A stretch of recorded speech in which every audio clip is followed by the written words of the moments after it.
Welcome back in. We're on to week 7 already. I can't believe it's already week 7 already. But we're here. It's Wednesday night doing the old start sit, answer everybody's questions and special guest Walito. Yeah, How you doing tonight? doing great. Great to be here with you, Kev. It's Yeah, like a appreciate it. little weird to be here and not in a chat, but let's answer these questions. Yeah, so appreciate you being here. It'd be nice to not have to do all this by myself. So let's get straight to it. We already got quite a few questions already lined up. So let's get to them. So Generation X, good afternoon. Well, with Moore, Judy, and Ridley all questionable. My only confirmed wide receivers this week is Metcalf, as all three of them don't play. Drop who for Shaheed, Ao Maynor, Trey, I'm guessing that's Harris, Golden, Jennings, or Coker. Um, well, I really doubt all three of these guys are going to be out this week, but and I kind of don't really want to drop any of them. But A tough one right out of the gate. So I'll say this: yeah, DJ Moore is listed as day to day with what they call a groin injury. I'm pretty sure it's testicular torsion, basically where your balls get all get tangled, they get like tangled, and like you have to go. You literally have to go to the hospital to get that undone. Like that's the only thing that would make sense why he stayed overnight in the hospital. And so, like I don't know if he's going to play. I mean, he's day to day, and so like we'll have to see on that. Ridley, it looks iffy as well. So like this is tough. I would say if I like absolutely had to make a decision, like depending on how, like if you don't have any other options, like I would probably drop Jerry Judy if it was me, of the group, and maybe I mean Calvin Ridley could be in that discussion as well because the Titans' offense has been just dreadful. I know they fired Brian Callahan, which needed to be done. I mean that dude is terrible. We got, yeah, then we get old Mike McCoy as as the new head coach here, who's terrible with the Chargers. But like, you probably could if you absolutely had to. Like, I don't hate like. And with a lot of these dudes that are sitting out there, this tells me this is probably just a little bit more shallow of a league, probably like a 10-team league, because I mean, generally speaking, most waiver wires aren't going to have Rashid Shaheed and Golden or Matthew Golden or Juwan Jennings sitting out there. So it tells me it's a little bit deeper or a little bit shallower of a league that you could probably get away with dropping some players like this. So like I would like if you absolutely had to, it would be Judy and Ridley for me if I had to drop somebody. And I think I would go with Rashid Shaheed. I mean, the dude's just like a home run waiting to happen. So like I think the ceiling is really high with him. Not a bad matchup against the Bears. And then the other wide receiver, I think I would go with. Like I would say Juwan Jennings would be the one that makes sense, but like dude's out there playing with 5 broken ribs, high ankle sprain, low ankle sprain. Like he's pissed off about his role, which I guess some level you can understand, right? Because he came in and basically he's trying to play through all this stuff, and then you have Kendrick Bourne who comes in off the street and just is racking up 140 yards each week. And so I don't know. So like it really worries me. It sounds like Ricky Pearsall could be back this week, and then it sounds yeah, like George Kittle will be back too. So like I would be less on that. I guess and Trey Harris, I don't. It was Quentin Johnson already practicing today. Trey Harris isn't going to matter. So like he's not involved in this. I guess it would come down to Matthew Golden. I guess would probably be the other one that I would go with. Like I really like Coker and I like him as a stash, but like I don't think I'm firing him up week 1 without being able to see how this plays out, especially against the Jets. And then Ao Maynor I like, but that feels a little bit more desperate against the Patriots. yeah, I agree. But I think out of these three, I'll probably drop Ridley over Judy because I think Jerry Judy gets traded at some point. I don't think he stays in Cleveland. I mean, I think he goes to the Giants. I mean, we've heard the Giants are looking for a wide receiver. I mean, we've heard talks about Chris Olave, but Chris Olave is not going anywhere because Mickey Loomis fucking sucks. So where's GM in the league? He's not going to trade anyone. But I think Jerry Judy makes a lot of sense. If he goes to New York, I think he steps in right in as that wide receiver 1 in that room. And I think we'll end up having a good stretch at the end of the year if that happens, which I think it will. But yeah. I think somebody is. I mean, whether it's him, I know there's been talks with Jacoby Myers Jacoby as Myers, yeah. well as being an option. You know, if he wants to get traded, I guess. And then Juwan Jennings appears to be like the other one that could possibly get moved. But yeah, it'll be interesting to see what happens there. He does have a couple other ones here. So Dak or Jaden Daniels, which is like super close for me because I love both of these guys this week. But Yeah, I would go with they're my Jaden QB. Daniels. Yeah, I agree. They're my QB ones and twos this week. So Yeah, so I yeah, mean, this game environment is incredible. It's a 55-point total. Like like I think this is easily probably the highest total of the year. And so you're also getting it in the dome in Jerry World, where that place is like the new Coors Field of right. of the NFL. Like points are just scored in bunches there. So I think this game Yeah, could go nuclear. And so like I don't know if you could really go wrong. CeeDee Lamb is also expected to be back for this one, or could be back for this one, I should say. Sounds like he's trending in that direction, so that also helps. But I would probably go Jaden just because I mean that the Cowboys defense is so bad. yeah. Looks like Terry McLaurin could be back this week as well.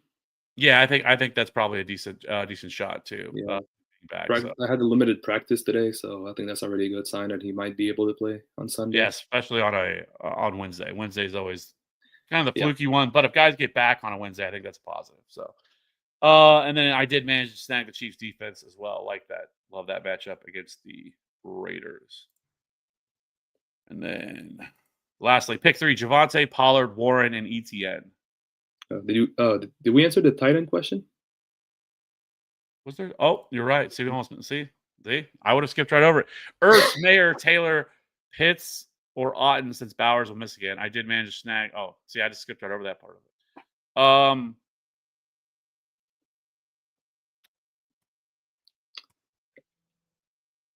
I don't I know think it's which gonna be one. Zach Ertz for me. Yeah, okay. So I agree. I do love Mason Taylor this week. Phenomenal matchup against the Panthers. The Panthers have been really bad against tight ends. I Yeah, actually spoke about him in the video that I recorded for this week. But the Panthers have allowed the second most PPR points tight ends. But I still, again, I want all the pieces I can get from these two games, from this game. So I would still go Zach Ertz. I have Zach Ertz at tight end 8, and then uh, Mason Taylor at 12. So I would agree with that one. yeah, So, and then on this one, this is pretty easy for me. It's going to be Javante, Jalen Warren, and Travis Etienne. yep. I agree. Mark, is the Patriots receiving room hit it and miss? Is Diggs the most trustworthy of the group? Yeah, I think he's probably your best bet. I know Kayshon Boutte had a big game last week, but we've kind of been there with him before. Week 1 was a big game for him, and then he just disappeared for multiple weeks. And then, but this is how this offense is going to be. They're going to spread the ball around a lot. It's going to be frustrating, but I do think Stephon Diggs is still probably the best bet to lead the group on a weekly basis, Yeah, as the way that I feel about it. But yes, this room is always going to be pretty hit or miss. yeah. I think he's the most talented wide receiver in that room, obviously, right? So he's probably the one that's going to command the highest target share every week. But yeah, it's going to be up and downs every week. But with the other guys like Kayshon Boutte, Demario Douglas, I mean, you're really banking on big plays down the field happening. With Diggs, I mean, just give him 7, 8 targets, and I think he has the safest floor, obviously, out of all these guys. Yeah, yeah, I agree. And I mean, the last week they hit on multiple deep shots. I mean, that's how Demarius Yeah, Douglas got there. That's how really Kayshon Boutte got there as well. So I mean, they have no running game like at all. no, No. no, no. And I talked about this a little bit I hit on it briefly in the video I did, but like when it comes to the Patriots backfield, like everybody keeps complaining that Travion Henderson's not getting more touches, and a lot of it's because he's been terrible. Like he's not been good. Like Right. with the touches he's gotten, he's done nothing with them, and so like that's the problem. And like don't get me wrong, Ramondre Stevenson has done nothing either. He played 70% of the snaps, had like 13 carries and like what was it, like 36 yards, whatever it was last week. Like he's done like he wasn't great either, but until like Travion Henderson does something to prove that he deserves more touches, I don't think it's going to come.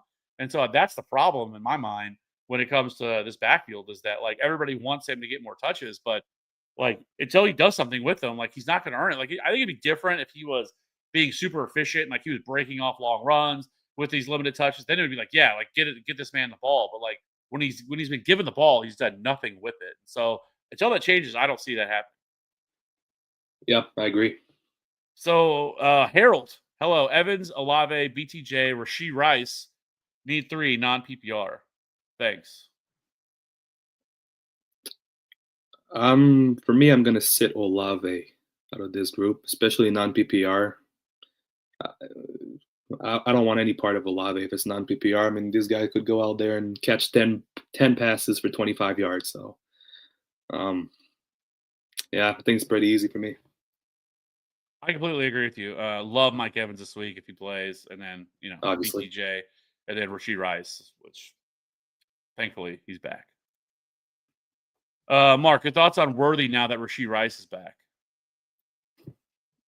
see that one's interesting because I've heard Debro talk about it actually today earlier, and I completely agree with him. I do not want any part of Xavier Worthy in this offense with Rashee Rice being there. I mean, we saw him do basically nothing last week against the Lions, except scoring a 3-yard touchdown at the goal line. I just don't think the targets are going to be there. I just don't think I think Rashee Rice really takes over this receiving group. He takes over all the targets. I don't think Xavier Worthy is worth it to be honest for the rest of the year. I think it's going to be a fine flex play maybe like every week, but I mean the upside is all gone with Rashee Rice being there. So this is the way that I see it. Like, one, I do agree with a lot of that. Like, I agree that that Xavier Worthy takes a bump or a hit for sure. Like, Rashee Rice is going to come in and he's going to command a heavy target share within this offense. The Chiefs are also top 5 in pass attempts per game. They're just not really running the ball, which is really how they've always been. But we're also seeing Mahomes play at like the best level he's played in terms of just overall production since 2022. Absolutely. Like, he's been phenomenal, and so far this year, and he's done it without his top weapons. But when it comes to Xavier Worthy, I think it could actually help him some in seeing more deep targets and downfield targets where he's not going to be utilized as much, like near the line of scrimmage and doing things like that. Because now all of it, everything is going to go towards Rashee Rice. I think the biggest guy who's going to take the biggest hurt of this is going to be Travis Kelce, because Rashee Rice does a lot of the short intermediate route stuff that they try to get the ball to Travis Kelce on. I think he is going to take a big hit. Like, I think Travis Kelce is going to get to the point where you're not even going to want to play him, because like he's just be touchdown or bust. He'll probably have some games here and there, but like he is going to be the guy. Because like if you look last year in those 3 games, I think Travis Kelce saw like a 5% target share or something ridiculous in those 3 games with Rashee Rice that was playing. And so like I think that's guy's going to hurt the most.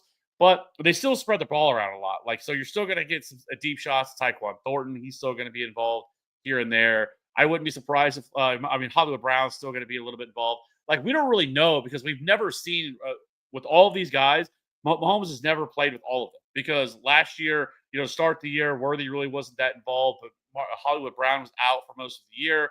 And then obviously Rashee Rice gets hurt, so he wasn't able to play. So like we've never seen this. We haven't seen Mahomes with all of these weapons. So it's hard to say exactly what's going to happen, but I would agree that Worthy's going to take some sort of a bump. Like, he's not the guy that he was, like, or what we were hoping to be, that you were going to get from him the first 6 weeks with Rashee Rice out.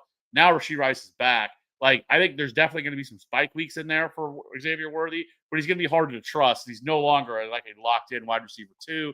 I would say he's more of like a wide receiver 3/flex option for people. So if you can trade Xavier Worthy right now and get something for him, like, I'm all for it, because like he is going to be frustrating week to week. Josh, what's up? Who would you play in standard scoring? Jameson Williams, Chase Brown, Booty. Thanks.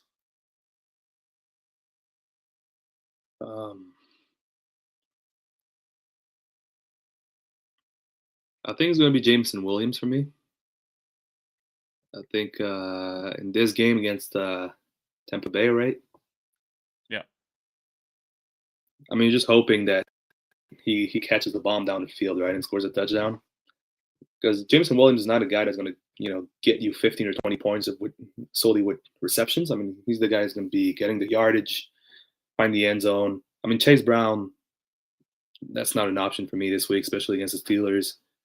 And then I think it's close with Kayshon Boutte, but I like Jameson Williams a little more to catch the ball downfield. I think he has a little more upside to do that. I think he has the highest chance to find the end zone to me. So it's going to be a slight lean towards Jameson Williams. I probably agree with you. Just looking for touchdowns. I will say he's actually somebody that I hit on this week in the video of James Williams. I kind of like him this week, but the first 5 weeks of the year, James Williams was strictly just a deep threat. That's all they utilized it for. His average depth of target was like 17.4 yards, which is ridiculous. Like it was super frustrating because like if they didn't hit him on a deep target, he wasn't going to do anything, which is exactly what happened for 4 of those weeks. 4 of the first 6 weeks, he was like a wide receiver 57 or worse in all 4 of those games. But he has 2 spike weeks. But last week against the Chiefs, they actually went. His average at the target dropped all the way down to 7 yards, which was super encouraging because that's what you want to see. Like that's how they're utilizing him last year. It was a lot of short, intermediate routes, getting the ball in his hands in space because of how electric he is, and allowing him to do the rest afterwards, which is what they did with him last week. So if that continues, I think then he starts to become a lot more usable. If they go back to the way they were using, then he's extremely boom or bust. But I would agree with you with the options you have here. I would go with James Williams. KD23, should I flex Sutton or Olave? I would go with Cortland Sutton here against the Giants. Yeah, I think I'm going Sutton, but it's close. I like Olave this week, especially against Chicago and in a game script that should probably force New Orleans to throw the ball about 40 times, which they do every week anyways. But against Chicago, who's been pretty bad against wide receivers, I like Olave as well. But yeah, I think I'll take the guy in the better offense. Yeah, it has been frustrating too, though, with Cortland Sutton. I mean, Bo Nix has taken a step back this year. Like he has not looked great this year. Chris, currently 3-3 on a 3-game losing streak. Currently roster is Josh Allen, Aaron Rodgers, and then Kamara, Chuba, Michael Carter, Kendre, wide receivers, Chase, Ekbuka, Pittman, Golden, and Warren at tight end. I want to upgrade at running back.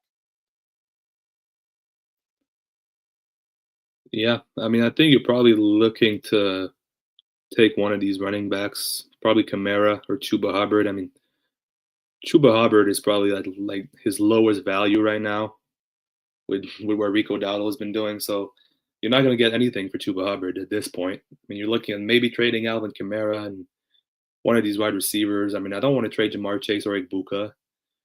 So maybe you're looking at a package deal with Kamara and Pittman, maybe, and going to go get, maybe like a high-end RB2 or someone that can be your running back 1 for the rest of the year. But it's gonna be tough. I mean, if you can buy low on a dude like a Derrick Henry, or all these guys, or even look at Kenneth Walker. I know it's been frustrating with Kenneth Walker, but he's a guy that I'm looking to buy low right now. I think he has a great schedule for the rest of the year. I think it's gonna get right for him. It's been crazy with him because like their touches are pretty much identical. Walker and Charbonnet, and Kenneth Walker has like over like 250 more rushing yards than he does. Like they have basically the same attempts, but like Walker has been vastly more productive. But he's just I don't know what they're doing with him. I know that the foot injury stuff, but like for him to only play 33% of the snaps last week makes zero sense to me. Charbonnet has been truthfully has been bad. Like he has not been good. He's scored some touchdowns, and like that's also been frustrating because they just pulled Walker out once they get to the goal line and just give it to Charbonnet. It's like the most frustrating thing in the world if you own Kenneth Walker because he's been productive on a per touch basis. It's just he's not seeing that type of workload that you want him to see, and hopefully at some point they shift it because it has been frustrating. But I do think Kenneth Walker is a viable add or traded partner. You know who else I think is, and I know people. There's been all the speculation, all this rumor that the Kansas City Chiefs are going to go out and trade for running back. I would be shocked if the Chiefs went out and trade for running back. We do this all the time. They're not trading for Breece Hall. Okay, and can we stop with the Alvin Kamara stuff? Alvin Kamara is not getting traded. I don't know what else needs to be said that Alvin Kamara is not getting traded. Whether it's Jay Glazer, who never misses. I think it's Nick Underhill or Nick Underwood. I can't remember what his name for the Saints. Underhill, yeah. Who's super connected. Like he's probably the most connected Saints guy there is. He has said that Alvin Kamara has said he does not want to get traded, and then if he does, he will retire. Like, and then they went and talked to Mickey Loomis. I guess went and talked to Alvin Kamara, and he said no, I don't want to get traded. But we continually see all this stuff. Oh, Alvin Kamara. Alvin Kamara is not going anywhere. And so, he would be the guy I'd be most floored about. But anyways, the Chiefs aren't trading for a running back. I would be shocked if they traded for a running back. But what you have seen the last 2 weeks is Isaiah Pacheco has turned into a workhorse. Last week he played 75% of the snaps last week. He also saw a huge jump in route participation, jumped up to 50% route participation. I think that it's coming for him where I think, and if you've watched any of the Chiefs games, he looks like he has a lot more juice than what he had earlier in the year. And I think that this is a great buying opportunity. Like, you could get Isaiah Pacheco for free from people because he's done absolutely nothing outside of, I think, one game. And so, he's another player that I wouldn't mind buying that you could get for free as a throw-in on stuff. I think he's an option. And then Ja'Cory Krosky-Merritt is probably the other one who saw a pretty big jump in terms of overall usage last week. Played almost 70% of the snaps, ran almost 50% of the routes as well. And that's been something that he hasn't done. And so, he's coming off a down week, so it's not going to cost you as much. He's another player that I think you could look to acquire because you don't really have anybody unless you're going to trade Chase or Ibuka to go get one of the top end guys, like to go get a Josh Jacobs, or you don't have enough to get Jonathan Taylor or Bijan Robinson. I'm just being honest. You would have to trade Chase and Ibuka to make that happen, and I don't even know if that's enough to do that. So, but I don't think you need to do that. I think Quinshon Judkins is another player you could look at, but Judkins could be a little more frustrating because he's only really going to be involved on the ground. He's not going to be involved through the air. And if they get really game scripted out and they have to throw the ball, he's just not going to utilize, which is what you saw last week from him. But I think those are the guys you could look at: JCM, Judkins, and I think Isaiah Pacheco or Kenneth Walker. I think are all viable options that you could look for here. I wouldn't want to break up Chase and Ibuka because that's really the core of your team. And Warren has been phenomenal, but I wouldn't want to trade him either. And so if you're really wanting, I would try to make upgrades just through the smaller pieces, but that can overall help you throughout the year. Yeah, I agree. I think Derrick Henry is another guy that I'm looking. Yeah, and they're on their bye this week, and then Lamar should be back the following week, and their schedule is right. People are oh, the Ravens are done. The Ravens' schedule is a joke the rest of the season. They could easily rip off 8 or 9 wins in a row and get right back into the playoff picture. So I fully expect the Ravens to do that. KD23, pick 2, Chase Brown, Mason Dobbins, or Henderson. I would go with Chase Brown and Dobbins here.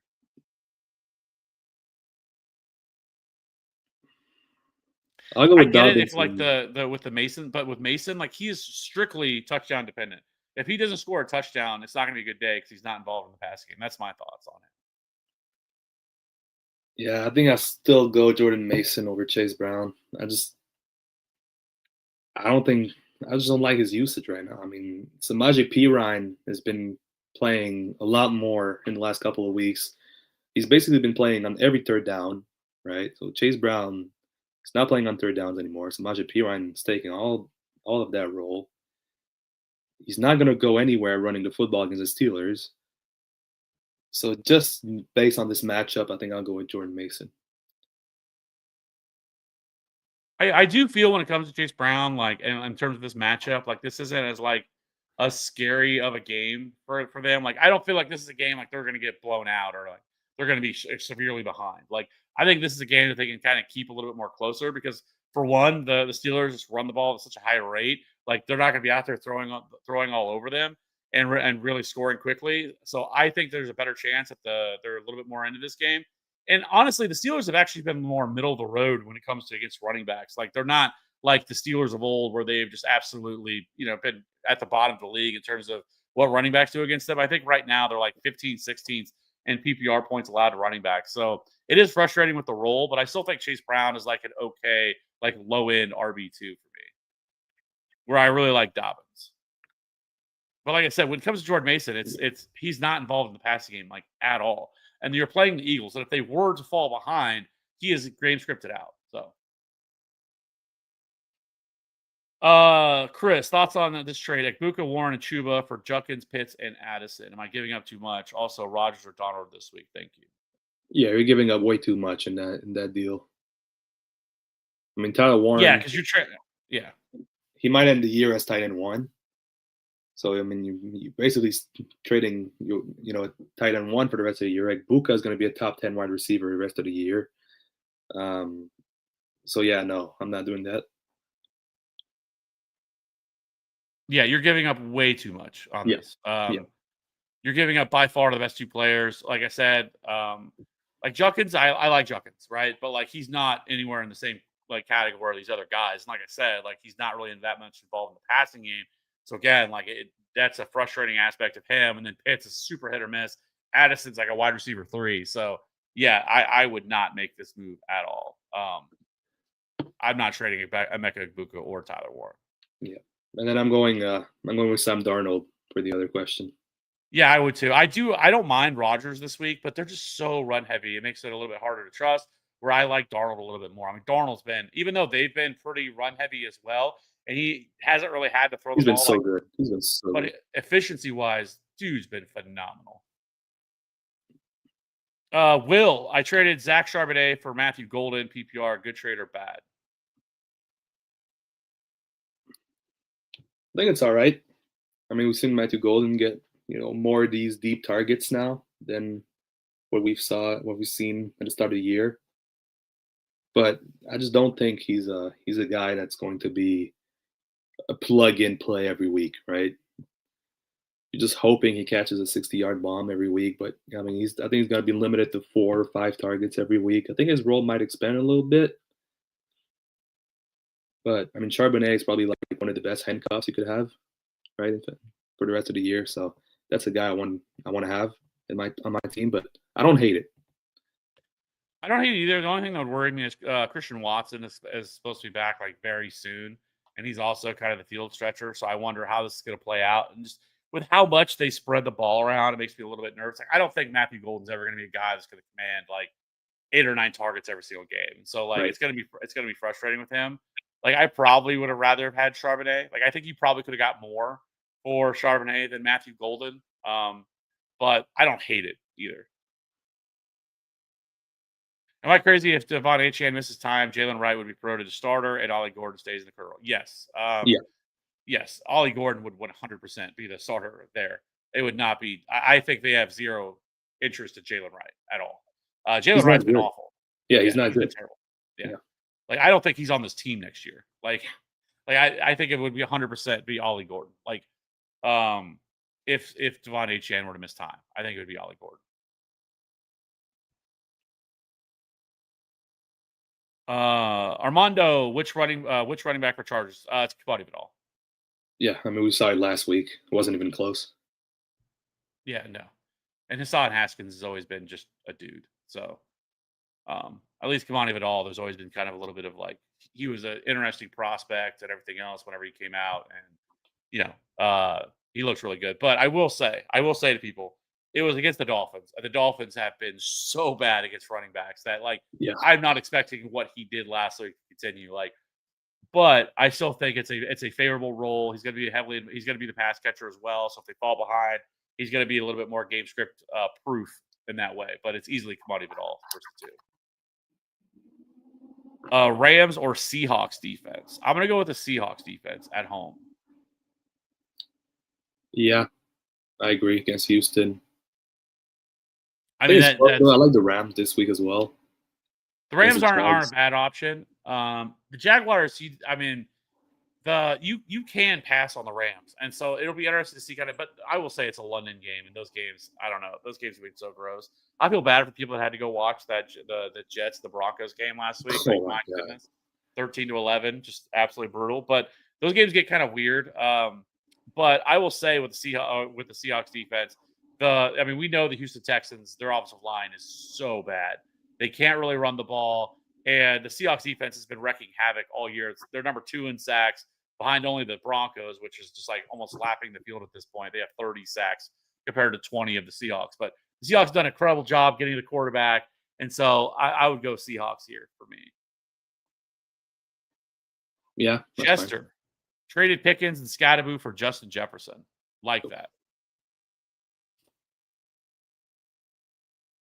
So for me, it comes down to more so of like CeeDee Lamb coming back. Like I still think George Pickens is going to be a solid wide receiver too, and I think there's definitely going to be enough volume to go around.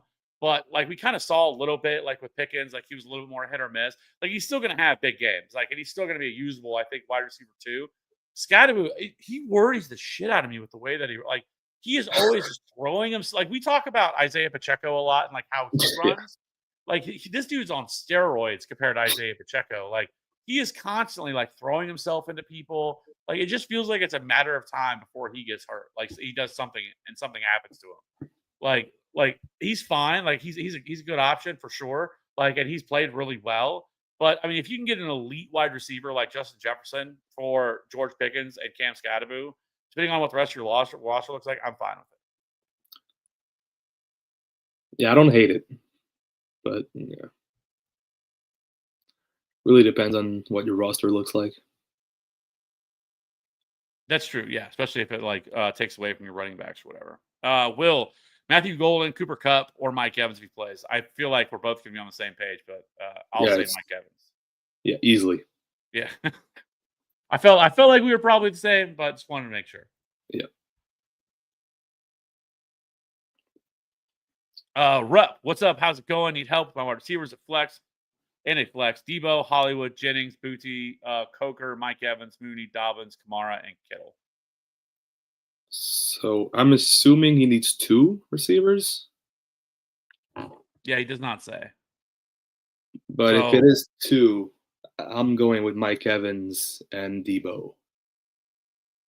And then who would you flex?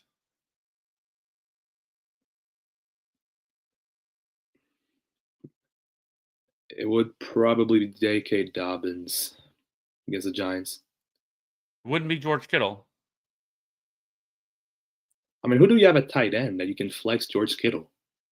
Well, I mean, maybe they were able to get like Tyler Warren or Tucker Kraft. Like I don't know. Maybe they drafted 2 tight ends. I mean, both those Maybe. guys. But yeah, but I think his first week back, I'm a little worried with George Kittle. I don't know how he will look like. I don't know what's going to happen with this offense. I think J.K. Dobbins has too good of a matchup. So, I mean, it would be I don't close. hate the matchup, but I will say for me, it's easily Mike Evans and Debo. Like those are Yeah. 2 top 12 wide receivers for me. Like it's not even a question. But then it would be for me. It would be Kittle. Like I can't. Like he could go absolutely nuclear. Like if he's healthy and he's back and he's ready to go, and I assume there's no way they'd bring him back if he wasn't. I don't think they're rushing him back in any way. So for Okay, me, like he has Ferguson at tight end.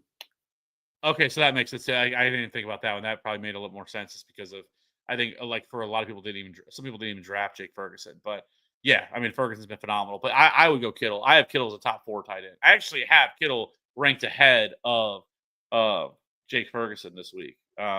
Just with CeeDee Lamb probably coming back.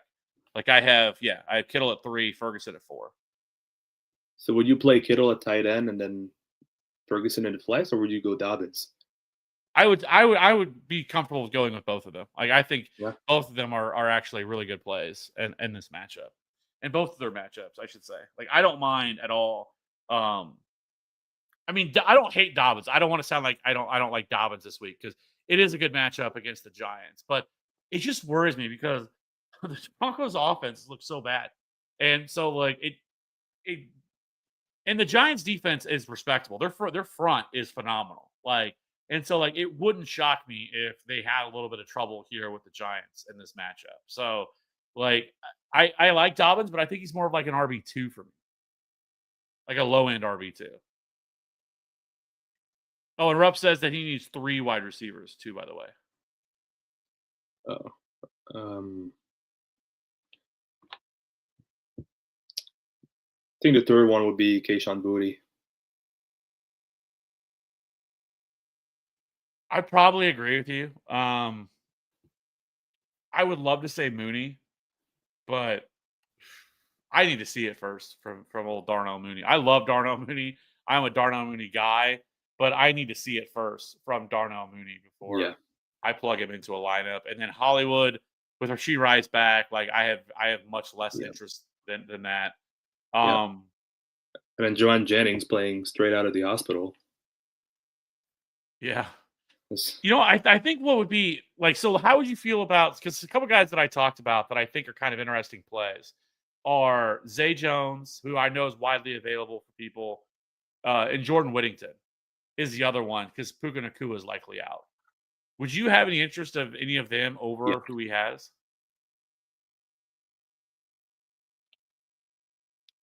And let me set this up too. So Jordan Whittington, right?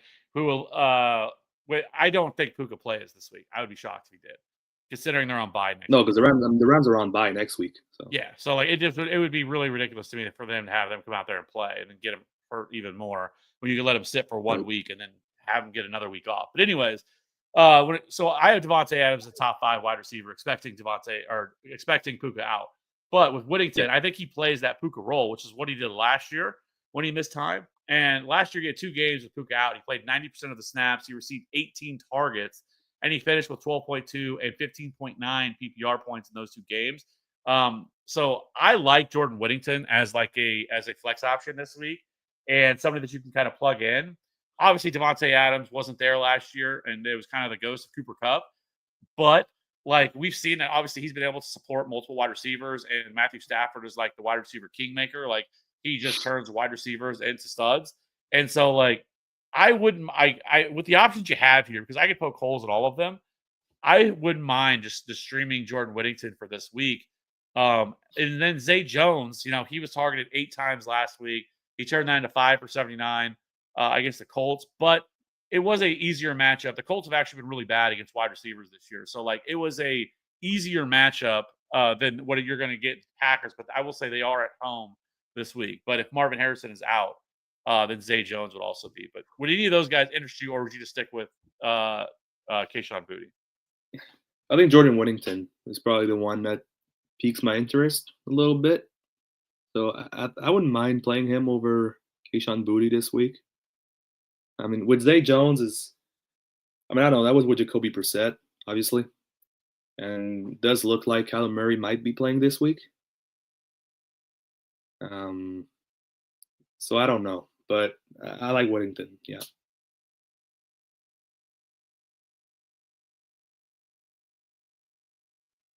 I really hope not. I really hope. I that's how bad it is for Kyler Murray.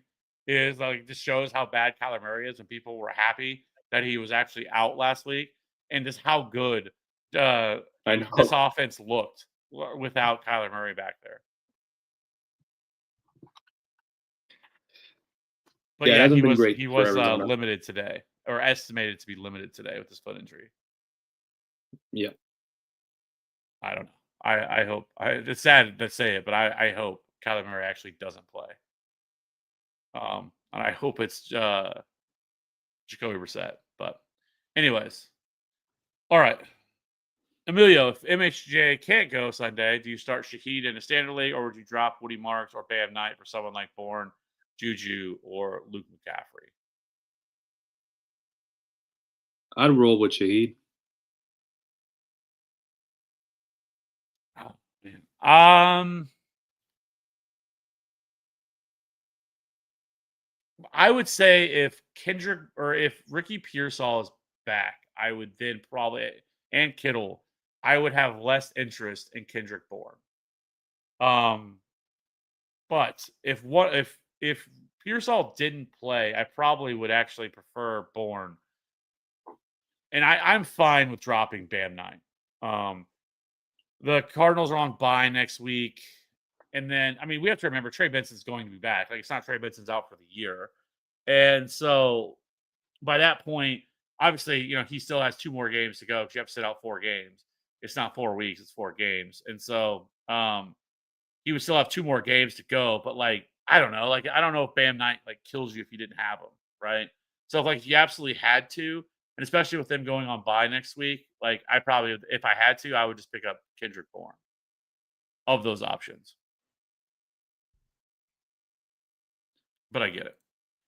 Augustine, who can I get in exchange for George Pickens? Prefer a running back.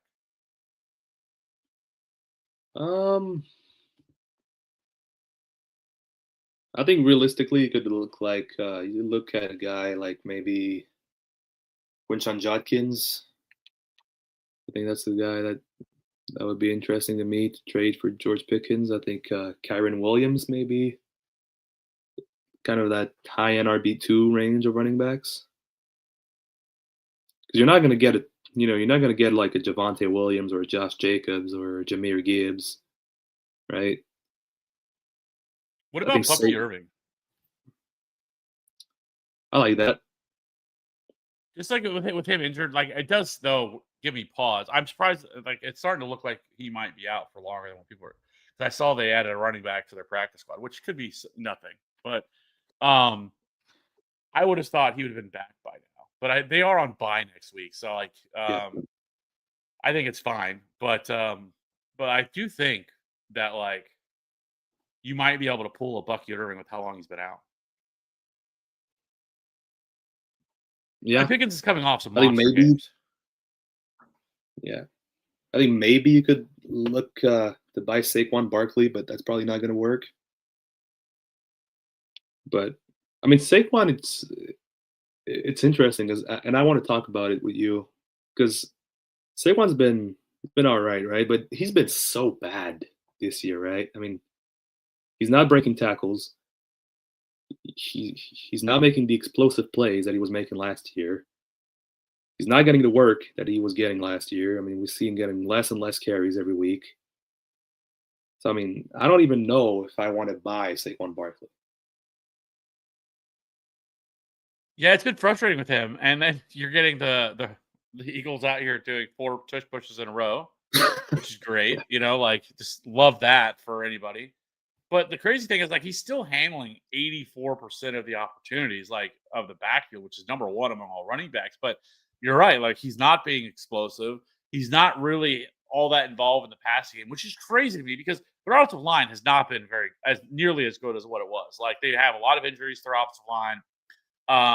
And it doesn't look as good as it was. But the problem is, like, he's not being as efficient and as explosive as he was last year. He's not breaking off those long runs like he was last year. When it comes to him, and so like it has been frustrating. And then you're always going to lose, right? We kind of talked. It was kind of the concern with him last year, with losing touchdown upside to Jalen Hurts because that's what's going to happen, and that is what happened. He only has 4 touchdowns this year. It's not terrible, but like obviously where the pace he was on last year, he's nowhere close to that. He's actually the RB15 in fantasy points per game right now. Like he's been fine, but like he hasn't been great either. Yeah. His best games have been 18.4, 17.4, 17.8. Like that's fine, but considering you spent like a top 5 likely pick on him, like he has not paid off that production. But like comparatively to some other players you could talk about, like you'll take it. But it has been frustrating. And then like you see last week, like the 2-minute warning or the 2-minute drill, they put AJ Dillon's ass out there. Like, what are we doing with this coaching decision? That was crazy. Like, AJ Dillon is so bad. Like, why is AJ Dillon even on the field at that point? Like, it literally cost him the game. And so like that was absolutely wild to me with what they were doing with that. But like, so it has been frustrating with Saquon this year. Like it hasn't been the same. He's been fine, but like he hasn't been the guy that you were hoping him to be. Could it change at some point? Maybe. But like that was kind of the concern. I mean, the guy had almost 500 touches last year. That like and historically, running backs that see that type of workload that get over 400 carries the following year, they come in and the average is RB11 in fantasy points per game. I talked about this before the year started, and this was why I was lower on Saquon than most because of this. Everybody had him as like the RB1 or RB2. I had him as my, I think, RB4, RB5 because I just didn't think that he was going to be able to produce at the same level, and this hasn't happened so far. But like you could trade for him, but I just think there's probably some better options that you probably could look to get, which sounds crazy to say when it's Saquon Barkley, but yeah, like I said, I think Bucky Irving would be the one that I would look to try to go after. Yeah, I think that's not a name I thought about, but yeah, I like that. Huge drop from my roster, also on Twitch. When Egbuka is healthy, I will be forced to drop someone. 12-man redraft, halfway PPR, 2 flex, wide receiver, running back, tight end, May, Bijan, Genty, CD, JSN, Auten, Bill, Dowdle, bench is Fields, Marks, Tootin, Golden, Egbuka, IR spot, Theo Johnson. I just dropped well, you have Auten. I could get why you want to hold too. I mean, but if I had to drop one of those tight ends. Yeah, I would just drop one of the tight ends. I would drop Cade Auten probably. Yeah, I mean, Cade Otton's probably going to be good for you like 1 week, maybe this week with all the injuries. But when Egbuka and Godwin get back on the field, I mean, he's going back to no man's land. I don't know if Godwin's going to get back on the field. Probably not next week. Maybe after their bye week, but I think he's cooked. At least for this yeah. year. Just You don't he think looks he's coming awful. back this year? I think it's possible. Like the whole injury part of it, of what happened, like it's kind of vague with what's going on. But like, there's been some speculation with that. But like, I think he'll probably be back this year. But he does not look like anywhere close to the same guy. Like No. he looks, and it can't hard to blame him.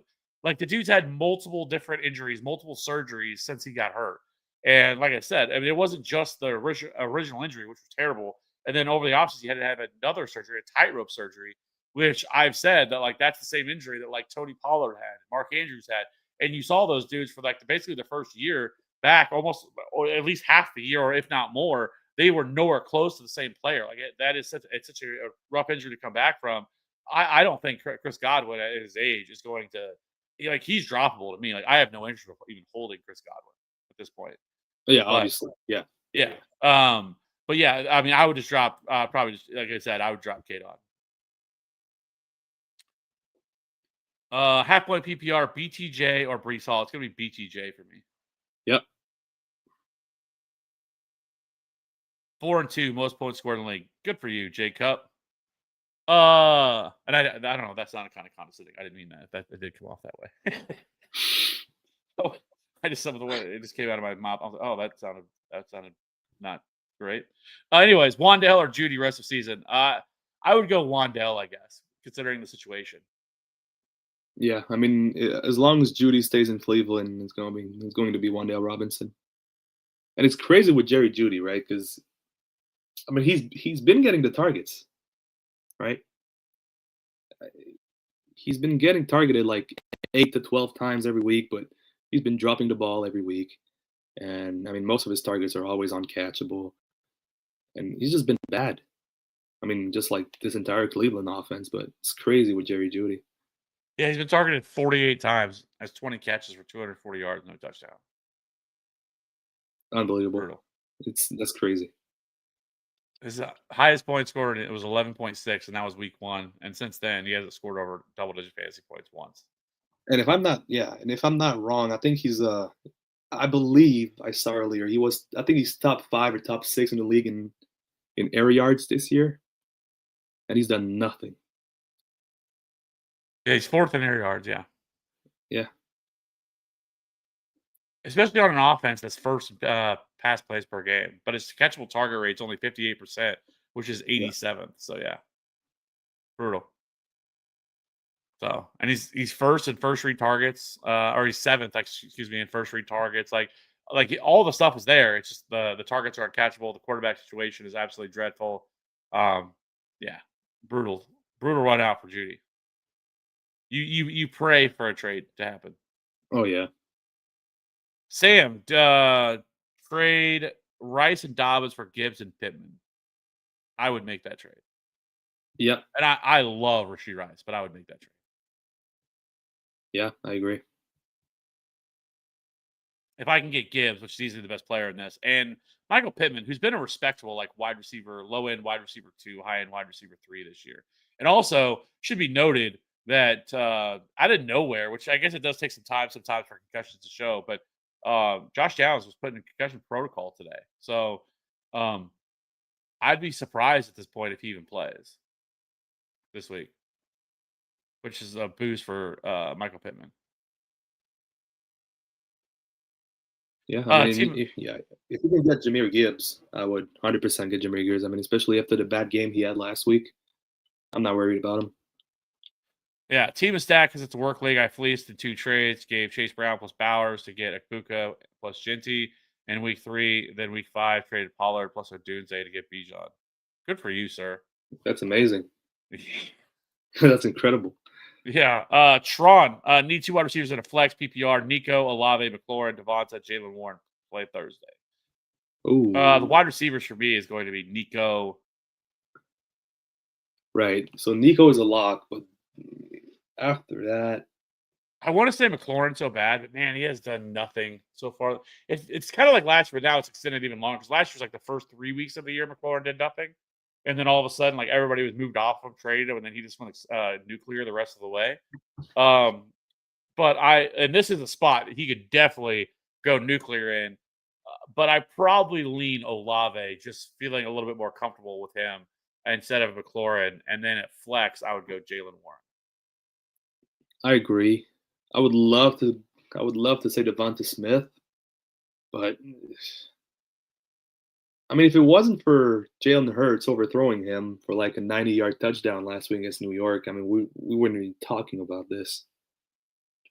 But yeah, I think I'll go Olave.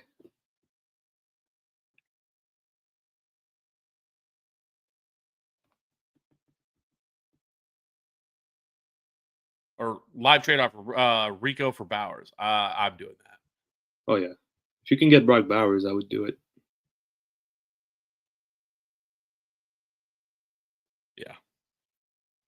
But it does. I mean, with Brock Bowers, it does look like he's probably not going to be back until the Raiders are back from their bye week. Yeah, they go on bye week 8. Week 8 is going to be absolutely brutal. There's 6 teams on bye. It's like bye Mageddon next week.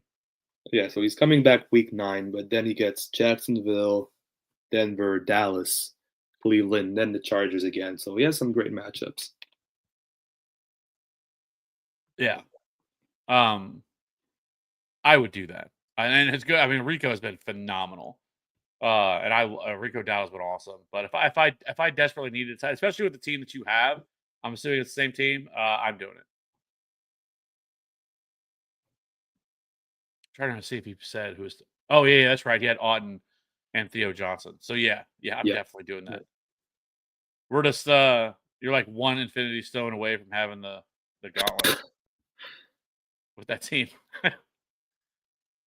Bob Hope. Pitts, Fannin, PPR also Hurts or May. Drop Knight for Miller. Thanks. That's gonna be Fannin for me. Yep. And then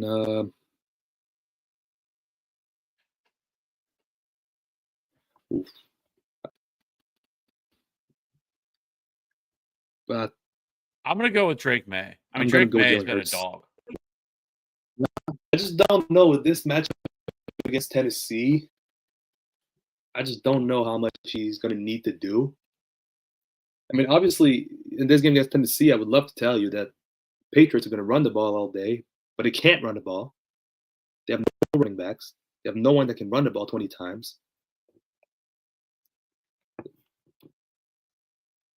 So I think this sets up as a great matchup for Drake May to rush and run the football a little bit more than we've seen.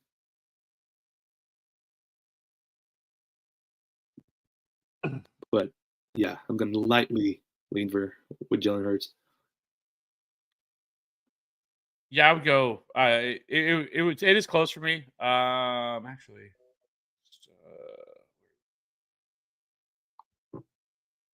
so yeah, I have Drake May at 5, and I have Jalen Hurts at 7.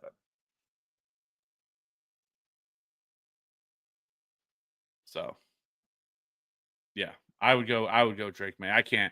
Dude's just been an absolute baller all year. So, and then drop Bam Knight for Kendre Miller. I'm fine with that.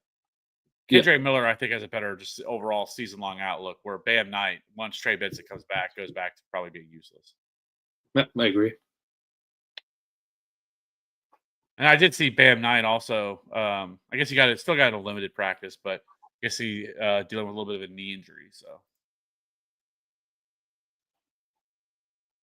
B squad for life. Kraft, Taylor, or Fannin. Pick one. Full PPR. It's Tucker Kraft. Easy for me. Yeah, I would go with Tucker Kraft. I like all 3 of these. Obviously, all top 12 tight ends, but I would go with Tucker Kraft here as well. Yeah, especially against Arizona. Yeah, these guys read Twitch chat ever. Yes. Yeah. I mean, we've been answering Twitch questions. So just so we go question. We just go right down the list of all as the questions come in. So it's not that we don't read Twitch. It's that we just read them as they come. So we definitely answer every single question there is. What's the latest news on Bowers? I don't think he practiced it. I don't expect him to play this week. Like we already kind of talked about with Brock Bowers, I would be surprised if they played him this week. It seems reckless. Yeah, non-participant today. Again, I would be shocked if they played him, considering they go on bye next week. And it's how bad this injury, or how this injury has hampered them. Michael or Mayer played really well last week in his absence. I mean, forget Mike Mayer, former, second round pick, not that long ago before they took Brock Bowers. So I don't think Bowers plays this week, but I think he'll be back week 9.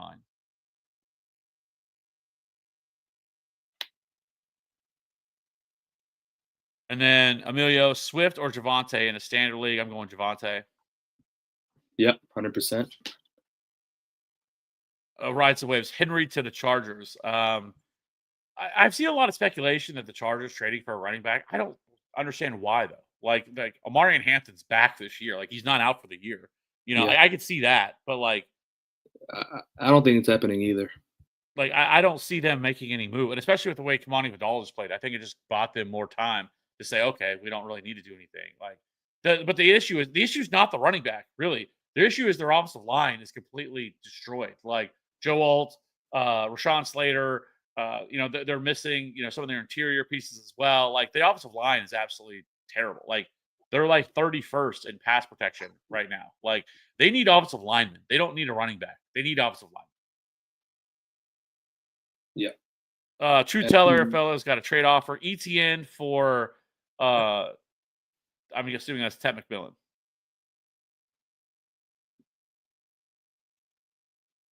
Yeah, I think I'm going T-Mac. Yeah. It's been with ETN, it's been a little bit of a ride this year. Like he started off really productive. Yeah.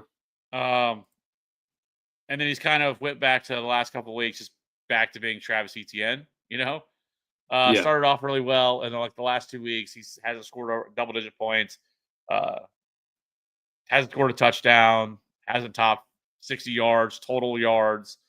Like, you're kind of like, are they ever, like, I'm curious because they go on bye this after this week.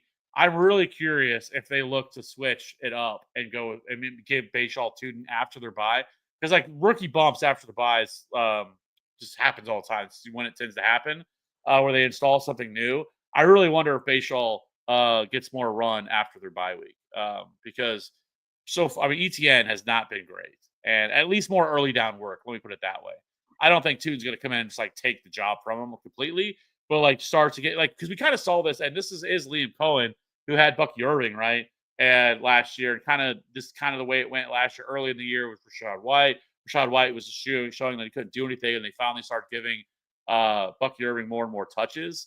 I wonder if something like that happens for Bashal Tootin if this continues. Like if he has another bad game this week, because last week ETN played 100% of the snaps and just did absolutely nothing with them. Yeah, I agree. I do. I think I could definitely see them giving him more touches after the bye week. But ETN isn't. He hasn't been doing anything with the touches he's had in the last 2 weeks. So yeah. Sport Dog. Hi guys, 18 league PPR Superflex. I know I'll start CMC, but I need 2 more. 1 for flex and an RB. Vidal, Marks, Kamara, Jaylen Warren. Thanks. It's going to be Jaylen Warren and I'll go Kamara. So for me, it would be Jaylen Warren and Vidal. I don't hate Kamara this week,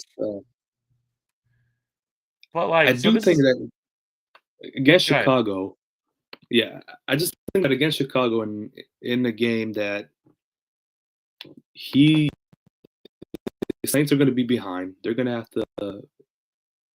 to catch up, and that's where I think Kamara probably sees more targets. I think he gets the most targets he's had this year.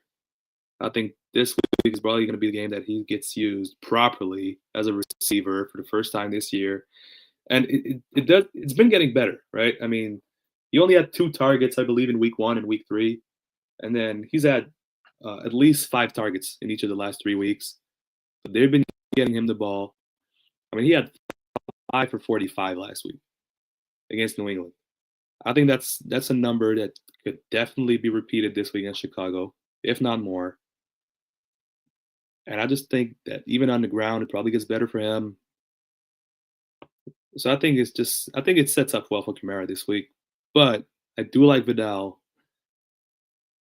I'll just go with it's close. It's pretty close, but I think I'm going Kamara. Yeah, I think I have it. Of course, questions in the way.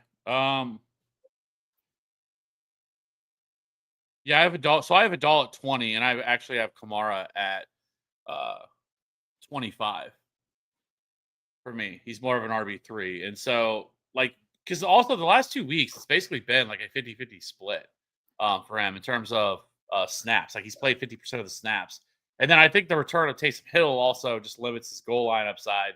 He's averaging about 13.8 carries, 4.3 targets, which is fine, That's true. right? For running back, like if you're super explosive and you're efficient, like you can get by with that all day. Like he's like top 12 in targets among running backs.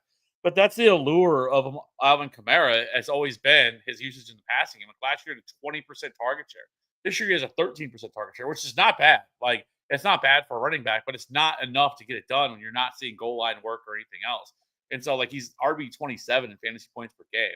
Now, as you said, like the Bears have allowed the 7th most PPR points to running backs this year. So, like it is a good matchup. But I just worry with goal line usage and stuff like that with him.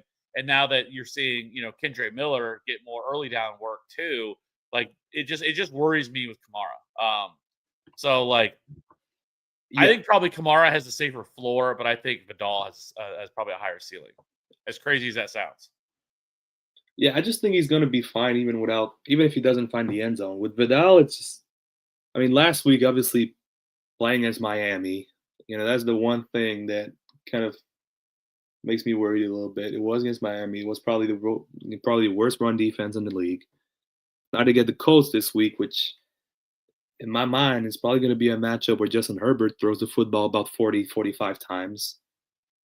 So I just don't think that Vidal gets the work that he got last week.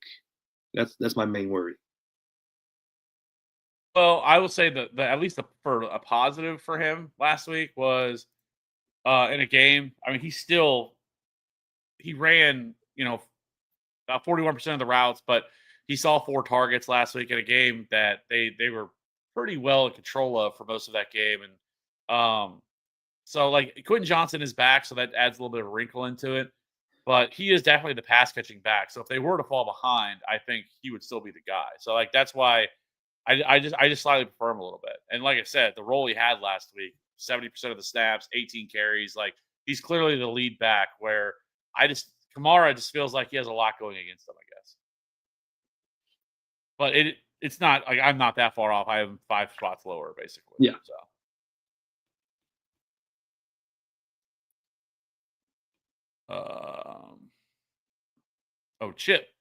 Chip, Vidal or Jordan Mason. It's gonna be Vidal for me in a PPR.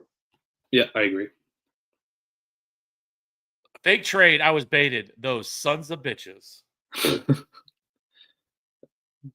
True teller. With that trade, I'll be the one getting T-Mac. My running backs are Achane, oh my goodness, Bijan, already wide receivers are Garrett Wilson in London.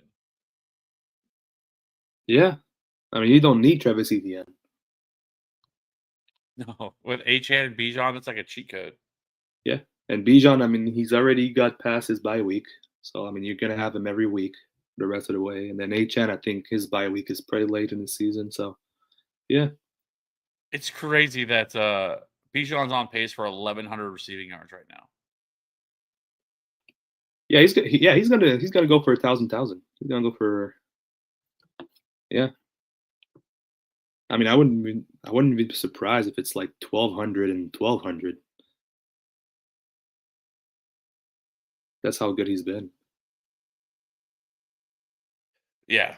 Which team should fire their O-line coach and hire Bill Callahan? For me, it's Las Vegas. I mean, there's a lot of teams, right? I mean, Las Vegas, which Houston. I think The Raiders' offensive line coach is actually Pete Carroll's son, which Oh, has done a horrible job. And then, I mean, to me, there's offensive lines are like bad across. I mean, there's so many of them. oh The yeah, Texans, the Dolphins, uh, the Raiders are terrible. Like, there's tons of really bad offensive lines right now. yeah, The it's got to be Titans offensive line was bad. yeah. But yeah, I would probably say, I guess, I would actually say probably the Texans because obviously Oh they're the yeah. best, the better of the teams, and the one that that could definitely use it. But, anyways, Tingley, who would you drop, or would you drop Downs or Golden to pick up Booty, Coker, Mooney, or Kirk? PPR, or keep them just stashing right now. I would drop Josh Downs for Booty.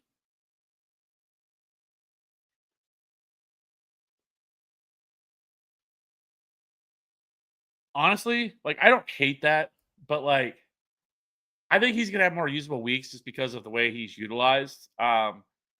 Just playing in the slot, a lot of short yardage stuff, and if this is so it's full PPR to where like I just don't know if Golden's ever really gonna have, like, I think he'll have some weeks, right? But like they have so many different weapons. Like I said, Christian Watson's coming back too, and like this is a team that just spreads the ball around at such a high rate. Like I think there should be like a rule for everybody next year is do not draft a single Packer wide receiver ever again. Like they just Oh they yeah, just spread the ball around so much, like none of them are usable, right? Like we all remember Jaden Reed's rookie year, right? And everyone was so excited about it. And then the next year they just spread the ball around. And so like offense like this where things aren't consolidated, like you're never going to be able to trust, I think, Matthew Golden on a week to week basis. So like if I had to, I guess the question though is like, are any of these guys worth it to do it for? Like I like the upside of Coker. Like I think that there's some real upside there with him, but Bryce Young has still been terrible. Still only like I saw some like praise for him going around today, which is kind of weird because yes, he had a better game than what he's had, but he still didn't throw for over 200 yards. He's only done that once all year. Now, 3 touchdowns was nice, but it was also against the Cowboys. So let's keep that in perspective. But I really like Darnell Mooney, but continually getting hurt. This is a guy you probably stay away from, I guess, unless he shows it. And then Christian Kirk, I keep waiting for something to happen.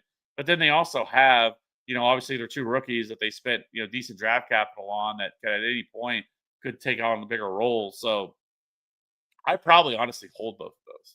I guess the more I talk myself way through it. yeah. I don't mind that. I think it's close enough between all of these guys that you can just stay put with the team you have.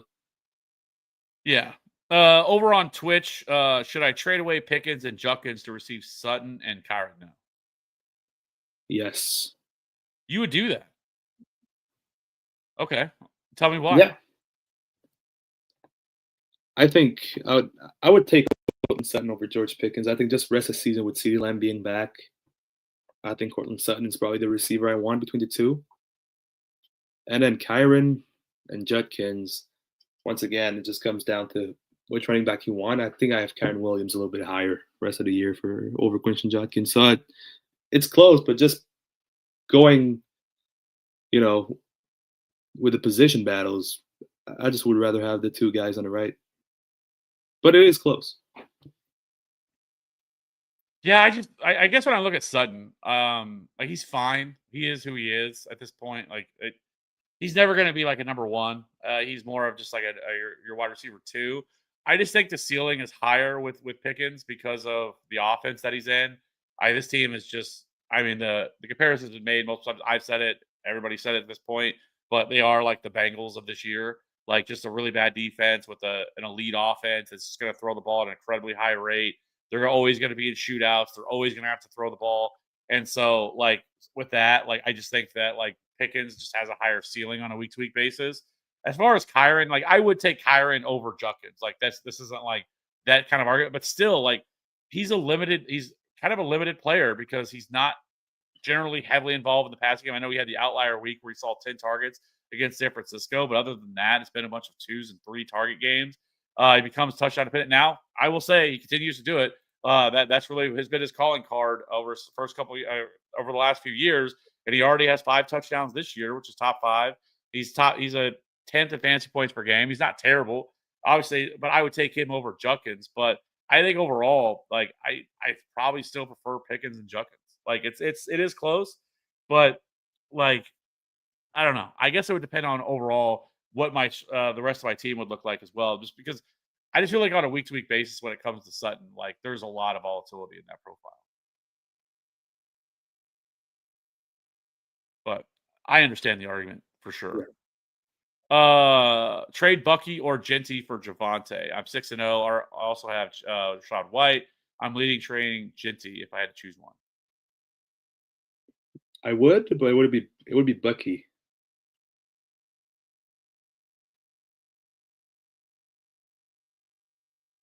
So you would trade Bucky for Javante. Yeah, I would.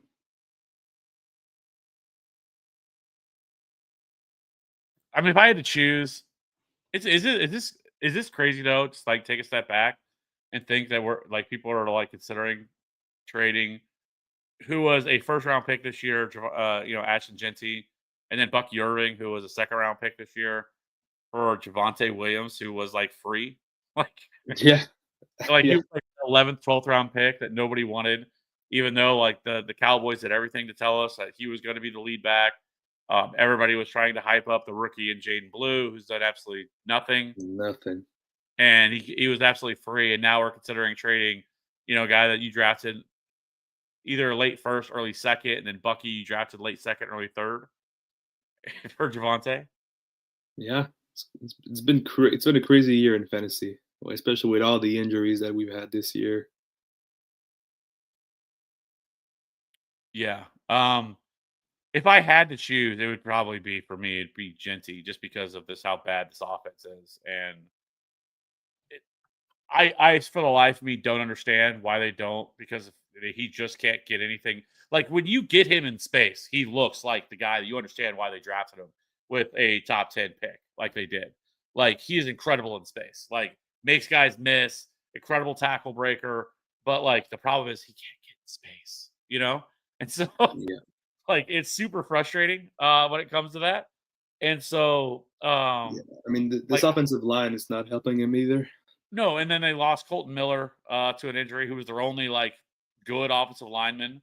So I would, if it was me, because Bucky is still a very good running back and incredible offense, and so they should be getting back some of their other offensive linemen as well. I mean, obviously Tristan Wirfs is back, but they lost their right tackle and right guard. They should be getting those guys back as well, which will help. So if it was me, I would trade Genty for Javante. Which again, it's crazy that we're even talking about it. Yeah, But anyway, C Crip. Full PPR, 2 running backs, 1 flex, Rashad White, Hall, Swift, Keenan Waddle, or Quentin Johnston. Excuse me. So Quentin Johnston, Waddle. Oh, you only get no 3 full PPR. yeah. You have to pick two running backs. I see that now. Who are you So starting a wide receiver, sir, that you're not able to start all those? yeah, I mean, to me, Rashad White. That's easily.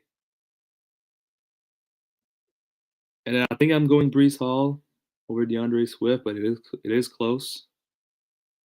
And then I'm starting Jalen Waddle at wide receiver.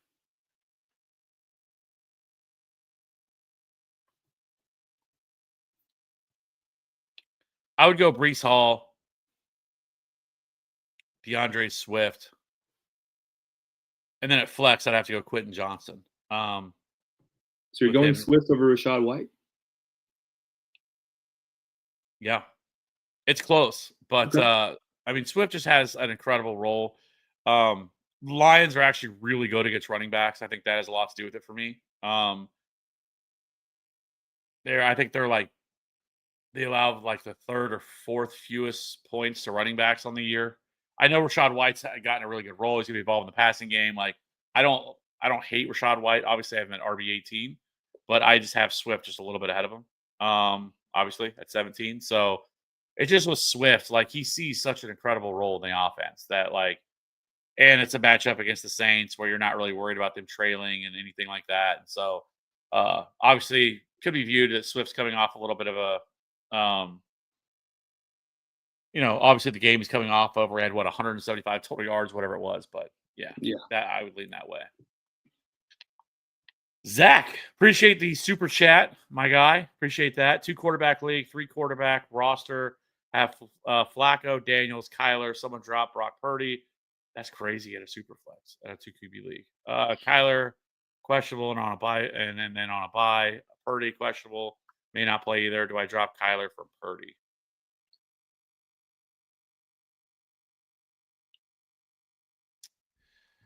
I mean, if I were to drop one, it would probably be Joe Flacco. Yeah, but like if Kyler doesn't play this week, that's the tough part. Oh, okay. Um, I mean, do we even know if Brock Purdy's playing this week also? No, I think he was listed as did not DNP today, which it's Wednesday. I always say Wednesday doesn't really matter. Yeah. Let me see. No, he was okay. Now I take that back. He was limited participant today. Okay. I mean, honestly, I think I would just roll with Jaden Daniels and Joe Flacco. I mean, I don't mind Joe Flacco this week. I think against the Steelers, I think Joe Flacco is set up in a good matchup. I think Jamar Chase and T. Higgins are going to have good games. So I really don't hate Joe Flacco this week. I guess I would ask this. Like, this would probably be my question. Do you have somebody else that you could drop in this place for now to be able to pick up Purdy? Because I definitely would rather have Purdy, Daniels, and Kyler, right? I want those over Flacco, Yeah. for sure. And Yeah. so, but like there is You just said, Kyler and Purdy don't play, then you're definitely going to need that quarterback. Unless like Jacoby Brissett or Mac Jones were sitting out there, but I assume especially Mac Jones isn't, and I wouldn't be shocked if Brissett has already been added you said, as another option. So I think for me, if you had yeah, another player you could drop for now, wait and see if they practice again tomorrow. If Kyler and Purdy practice tomorrow, if we get a little more indication that maybe they're going to be back, then you go ahead and pull the trigger and drop Flacco for him. but Because I he definitely did want say those in his guys. comment, he did say in his comment that it's 3 QB roster max. Oh, he does say that. Son of a. Yeah. See, Yeah. that's what reading comprehension sometimes tough. Well, shit. I guess you can't. I guess you. I mean, that's tough. That puts you in a tough spot. Like I get it, right? With Purdy because like he's a definitely. I mean, when he's healthy in this offense, I mean, he's a top 15-ish quarterback, top 12-ish quarterback when he's healthy. And I would definitely rather have those three, like I said, but it's such a risk dropping Flacco and then both Kyler, especially when Kyler's on bye next week, and then also dropping Purdy, or and having Purdy if both those guys don't play. Yeah. I guess Zach, the other question too, I would have in a 2 quarterback league because like, let's be honest, if you're starting Flacco, like it's definitely a realistic possibility that he goes out and scores 13 points. Like it's not like he has this incredible ceiling and against the Steelers, right? And so, like, what other options could you plug in? Or I guess if it's a straight, I guess is this a straight QB league, 2 quarterback league, or is it a super flex league? Because if it's super flex, then that changes things. So you can plug somebody in that spot. If not, then you're pretty much fucked.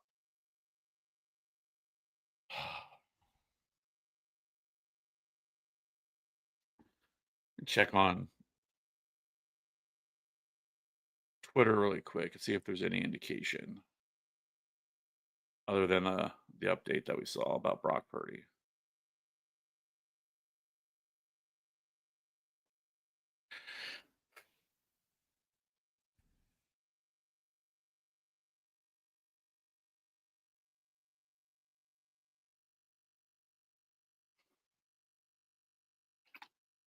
Mm, nothing. I mean, nothing more than that, other than they said that they were going to practice in a limited fashion. I think it's actually probably encouraging that that Purdy came back today on a Wednesday. Purdy is more limited than Jones. Kittle also have his practice window opened up. I don't know. Okay, yeah. So yeah, 2 QB, not super flex. Okay. So what?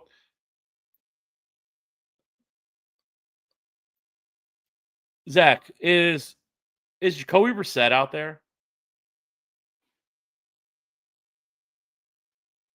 I guess what I'm getting at is like if you were to do it and both Purdy and Kyler don't play, is there another option sitting out there that you might be able to turn to be able to plug in if one of those guys doesn't play?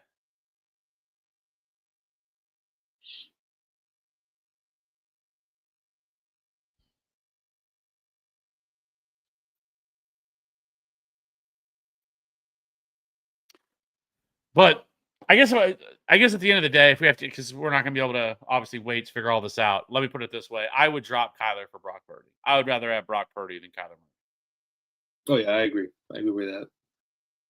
So I guess either way, I guess we're probably overthinking this and probably in reality, because obviously Flacco's playing no matter what, and then Jane Daniels obviously we're playing, and then the other one, who would you rather have? They're both limited. You don't really have the luxury of waiting to see if one of them are going to play. Now, if something happens, like I said, you could try to wait until tomorrow to see if you get any more news. But I would hate for someone to come out and pick up Brock Purdy under you, and so I guess I would just pull the trigger and just drop Kyler Murray for Brock Purdy. Because at worst case scenario, even if Brock doesn't play this week, he should be back next week.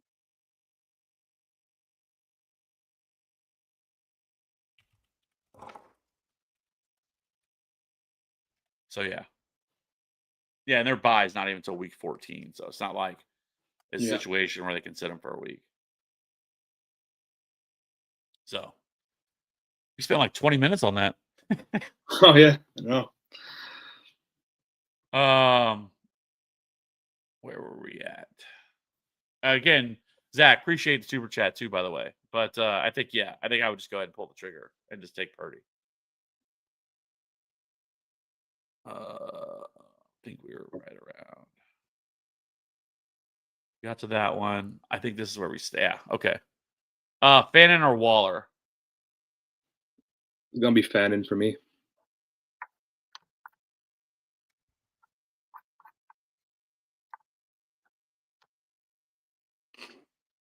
It's super close. I would probably go Waller, but I also completely understand the argument of going with Fannin as well. It's really close. I have Waller at 8. I have Fannin at 9. Yeah, I just think that with Waller, I mean, you just pray that he finds the end zone, right? You just pray that he finds a touchdown. With Fannin, I mean, he's been getting the targets. I mean, he's been getting 7, 8, 9 targets. He's been catching. He's been getting the receptions. He's been getting the yards. I just think that with Darren Waller, I mean, he could just go out there and catch 2 passes for 15 yards, and then you hope he gets a touchdown, right? Yeah. And I no problem with that. Rav80 got offered Kittle for Andrews and Rico. Should I trade? Full PPR. Who should I flex? Jameson, Montgomery, Pittman, Chubb. So got offered Kittle or Andrews and Rico. I would do that. 100%.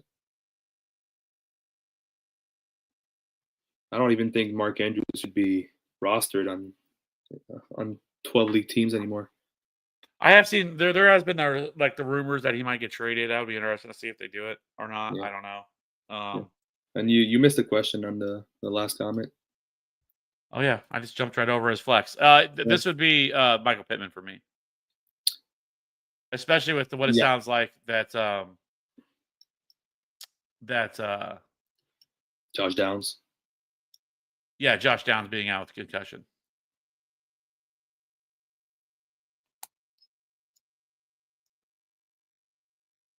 And then Pittman, McLaurin, Amon-Ra, Wandale, Tucker, Kenneth Walker, Swift, Dobbins. Pick 2 running backs, 2 wide receivers, 1 flex for Paul.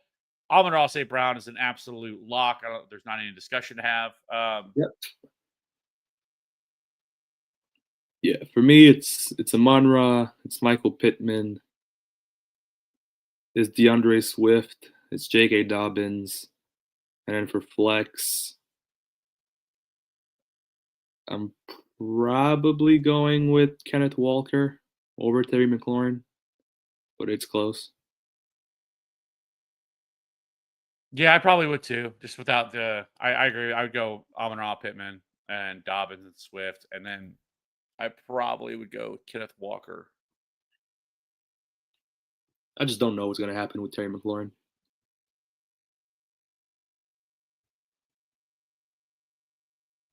But I mean, you couldn't ask for a better matchup for him to come back this week against Dallas. Like, it doesn't get any better than this. No. I mean, Right. if he plays, it would be hard for me to sit him. But there's some volatility there when it comes to him, especially with Deebo Samuel now involved with this offense. Yeah. Is Evans, Kittle, Pearsall playing this week? I think for sure the first two are. Pearsall, little more questionable, but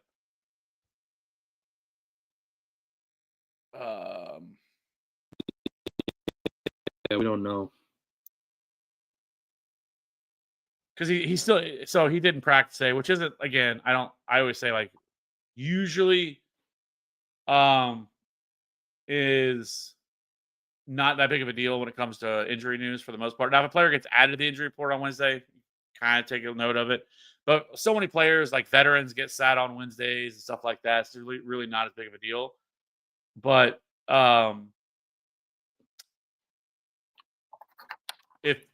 Pearsall is definitely the way more questionable one of all of them. Raphael Rashid is a good start against the Bears. Yeah, it depends on what your other options are, but yeah, I think he's a pretty decent play. Yeah, I think he's fine as a flex. Colin, start Harold Fannin or Kyle Pitts this week. It's going to be Harold Fannin. Yep, I agree. Emilio, your first kicker question there, Walida. Yeah, that one's for you. You haven't dug into all the kicker stuff? No, I'm not. I'm not into kickers. So Ryan Fitzgerald or Jason Myers over Cam Little. So all three I have as top 12 kickers this week, but I would lean towards Jason Myers here over the other two. I do like Ryan Fitzgerald. I think I am highest in the industry on Ryan Fitzgerald. I think most people don't even really mess with their rankings when it comes to kickers, but I think they just throw him out there and don't really care. But Ryan Fitzgerald, I do really like. He's been a top 8 kicker the last 3 weeks of the season. But I would go with Jason Myers, though, in a home matchup against the Houston Texans. Yeah.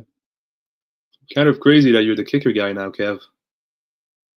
I know. Well, I found a void in the market. Like, for the longest time, like I admittedly hated kickers. And then I know. You were out there saying every live stream that we should not be playing with kickers in fantasy anymore, and they should not be real people.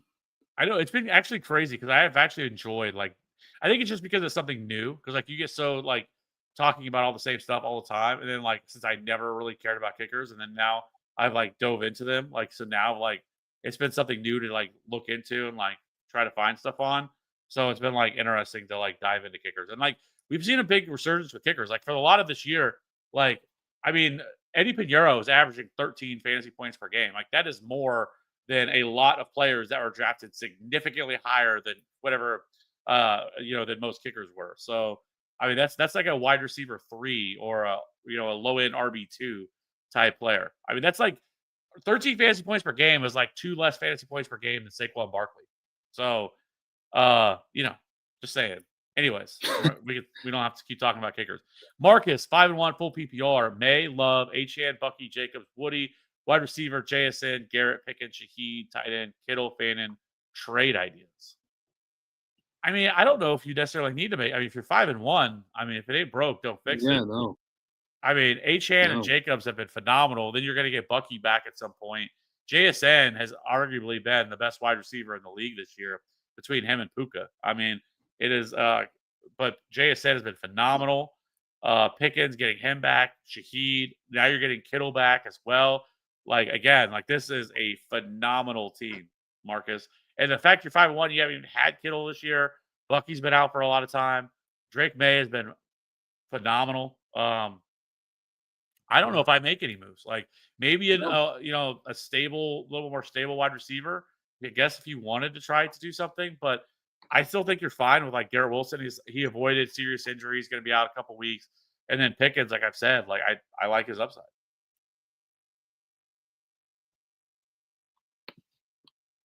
So like I guess if you Yeah, I think he needs to do absolutely anything. like were desperate for something, like maybe wide receiver, I guess, but I don't think you're like in like any peril state of like you don't have like this team doesn't have holes. Like you have legitimate like 2 top 6 running No, backs, a top 5 quarterback, a top 4 tight end, a top 3 or 4 wide receiver with how JSN's played this year. I mean like this team is phenomenal. I think JSN ends the year as wide receiver 1. Good. I mean, it's going to depend on Puka if he can stay healthy. Yeah.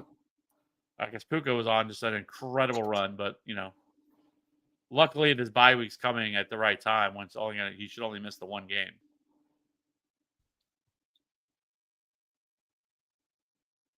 David, T. Higgins and Kraft for Kyron. Did I get fleeced? No, I don't think you got fleeced at all. I think it's a pretty solid trade for you. Yeah, I mean, T. Higgins has been a non-factor this year. I mean, that could change a little bit with Joe Flacco. We saw it last week. I think he had like 5 for 60. I think he's going to be like a fine wide receiver 3, but no, that's good. That's a good deal.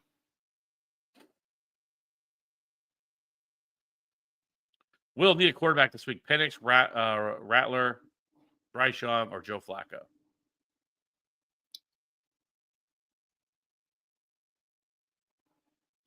I think it's going to be Bryce Young for me. I just worry that they just run the ball the entire time and just like we're not going to open up the offense because they really don't want Bryce Young throwing the ball very much. That's what worries me. Like he has to come through with touchdown upside. I think Michael Penix is probably the guy that I would go with. Again, though, they will run the ball if you let them. But I also think the 49ers offense or defense, excuse me. I mean, how many more injuries can you suffer? I mean, now they've lost, with obviously they already lost Nick Bosa. Now they lost Fred Warner for the season. Like this defense has taken on a lot of injuries at this point. And so Penix, when he's forced to throw, like his week last week doesn't look nearly as good. I think he scored 14 fantasy points last week, but it should have been 20 or 18, depending on the league you're in, because Drake London was literally a half yard away from scoring a touchdown right before half. So his game should have looked better than what it was. But I would probably go Michael Penix. I would probably go. It was me. Bobber 2. What do you think of Rice for Henry and Ted 12-team PPR? I have Puka and JSN, no clear RB1. Yeah, I would do that. I mean, if you have Puka and JSN, I mean, that's crazy too. Yeah. Man, I hate that. Like, I almost hate I love Rashee Rice, and it does worry me with Derrick Henry, but I do think once Lamar's back, things should get better for Derrick Henry, I guess. But I mean, I will say, even in games, I mean, it's not like Derrick Henry, like Lamar's been out for all year. Like, I mean, even really outside of that first game where he scored 29.2, he scored 2 touchdowns.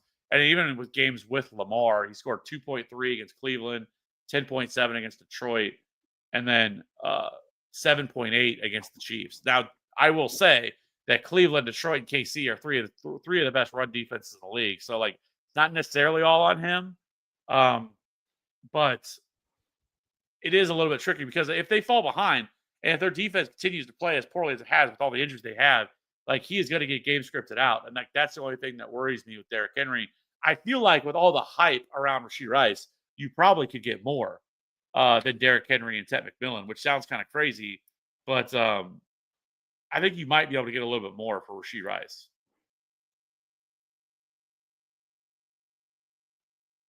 Yeah, I think you could, but or you just let Rashee Rice, like you wait one more week, let Rashee Rice come out and just like if he scores 20 fantasy points this week, the hype's only going to get louder for him. Right. and you might be able to get more than what you're asking for right now. Like, I don't hate it. Like, I don't think this is a bad trade. Like, if you made it, like, I wouldn't be like, oh my god, this was a terrible move.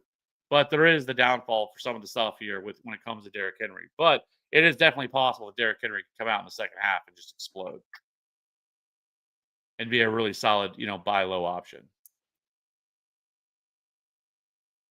So those are at least the negatives. You skip my chat. Damn it. Rico for Ferguson.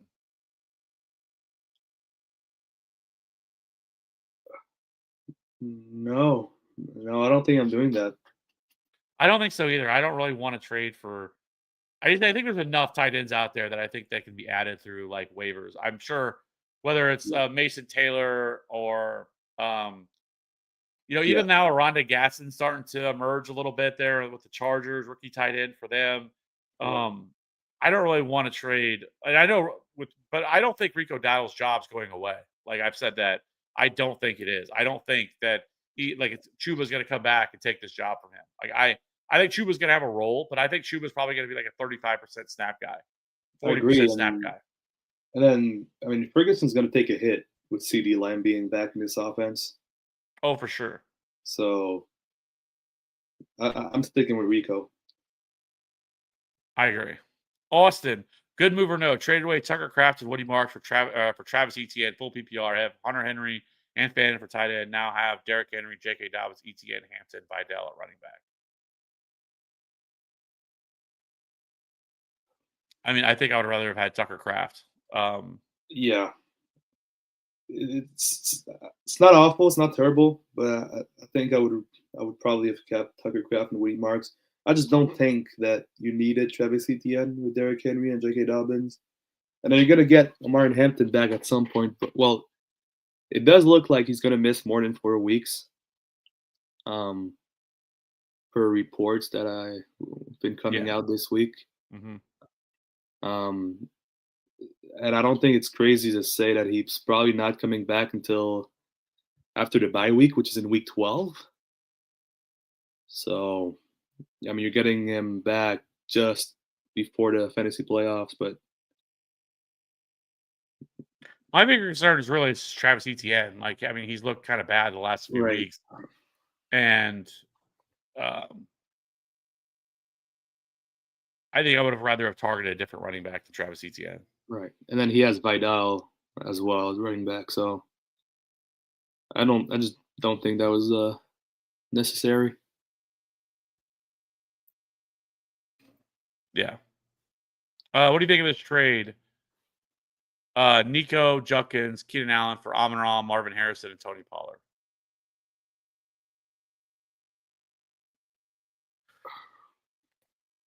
So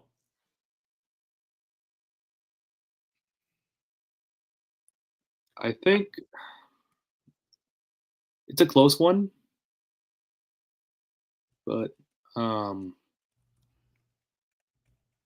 I think I would probably rather have the Amon-Ra St. Brown side here.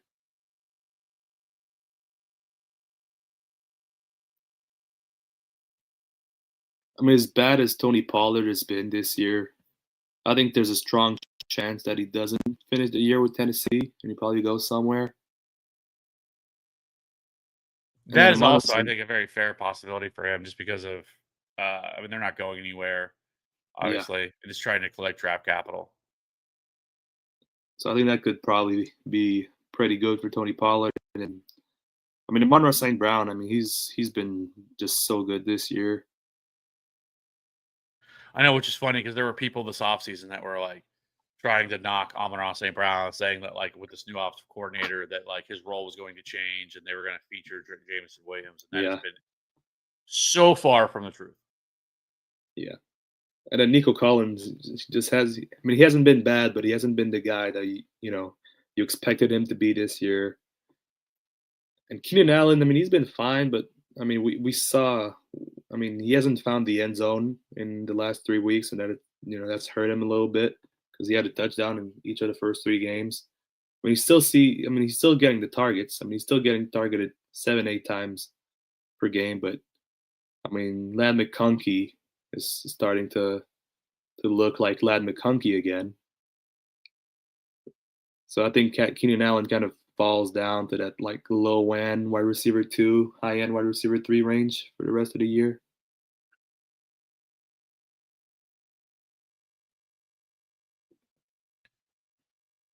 Yeah, I think overall, I think it's a solid trade. I mean, obviously you got the best player in Amon-Ra. So I mean, he's top 3 wide receiver, and then Marvin Harrison. I mean, he started to actually look encouraging after that what was it Thursday night game where he especially the second half, and then lastly he was looking pretty good. Then he got the concussion, so like Harrison still probably is going to be like a low end wide receiver 2 rest of the year.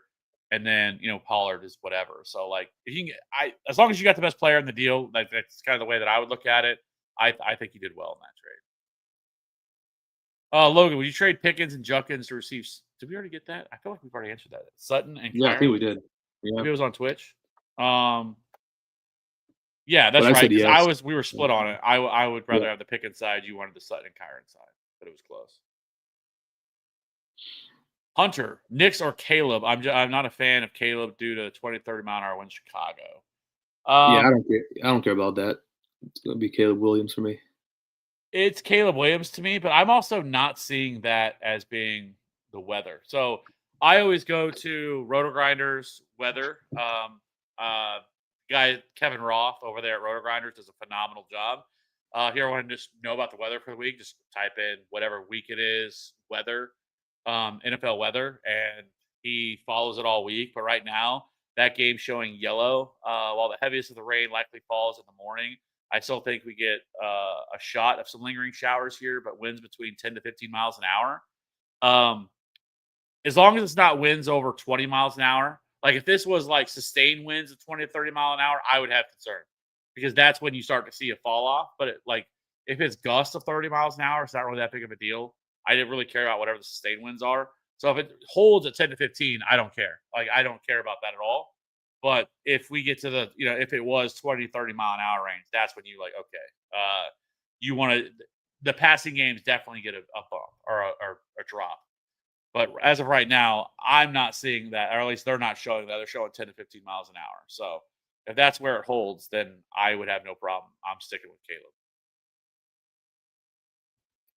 Caleb. Not good at fantasy. I want to sell Hampton, worried about a possible trade. I don't think they make a trade, to be honest. If it is, it's nothing substantial. It could be like a Tony Pollard, but again, we kind of talked about this. This team doesn't need a running back. They need an offensive line. They need to trade for offensive line help, is what they need. So I don't think they make any sort of substantial trade. If Vidal continues to play at least anywhere on the same level, I think he's fine. I mean, Hampton's value is going to be very low. Yeah, that was my point too. I mean, you're not going to get anything for Hampton at this point. Yeah. Big Kermit trade QJ and Harvey for Scary Terry and Swift's full PPR, half tight end, PPR 10-man, 2 flex teams. Mahomes, Genty, Junkins, Rice, Nico, Goddard, BTJ, Debo, Quinn Johnson, Harvey, Charbonnet, Hunter, Shakir, and Fannin.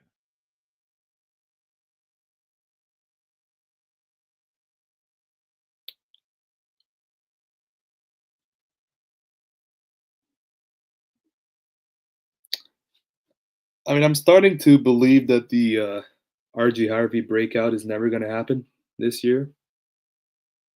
So, and then I think I would do it. I mean, DeAndre Swift he's been getting involved. He's been getting better as the season has gone by. And then McLaurin should be back this week. Should be good for the rest of the year.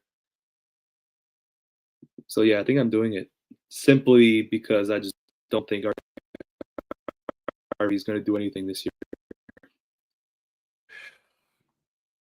Yeah, I mean, talk about because the RG Harvey and the Travion Henderson hype got so out of control that they pushed him up to like 4th and 5th round picks, and they both look like absolute busts so far this year. So it's not been a banner year for either one of those, and I tend to agree, and it's really just like ever trusting Sean Payton, I think, is the biggest problem, right? Because there was all this hype from him, and he No, and does this where he that's why hypes it his was never in. guys. Yeah. And like I will say though, like when it comes to obviously J.K. Dobbins has just never stayed healthy through a full season. So like there's always the possibility that J.K. Dobbins goes down and that, but like it's still not guaranteed though. Like that, like you would think that it would just be Yeah. RJ Harvey that would come in and just take all the take all the work, but you never know with him. No, I mean Tyler Beatty's been getting work on third downs. So yeah, I mean they've been using 3 running backs. I mean it's been tough for RJ Harvey. Yeah. But overall, I think I agree. I think I'd probably just make the trade. And I mean, I love Quentin Johnson, and Quentin Johnson has been awesome. But I do think Scary Terry, if he can stay healthy, I think he kind of gets back to being a little bit more of the guy he was last year. And Swift's role has just been phenomenal. Over on Twitch, Ryan, hey man, this might be a long question. Should I trade JT for Bucky and Rashad, Quentin Johnson, and Scottaboo or JCO?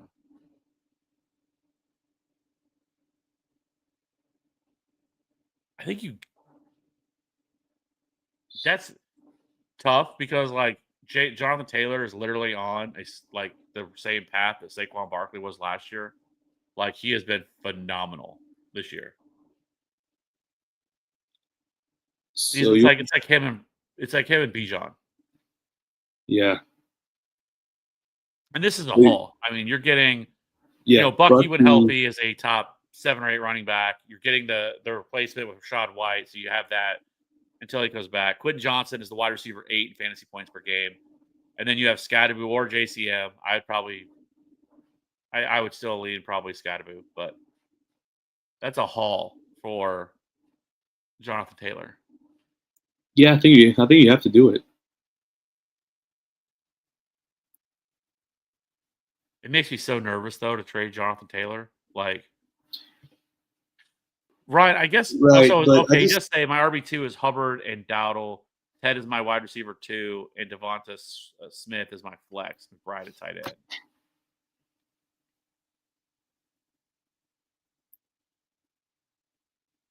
So then you basically be running out probably Dowdle, Bucky, Scottaboo, and then you plug in Quentin Johnson as your wide receiver. Or your flex. 2. Then you have decisions to make between Ted and Devonta Smith every week. So I definitely think it makes the team better as a whole. Yeah, then you would have Scottaboo as well that you would probably put in your flex every week.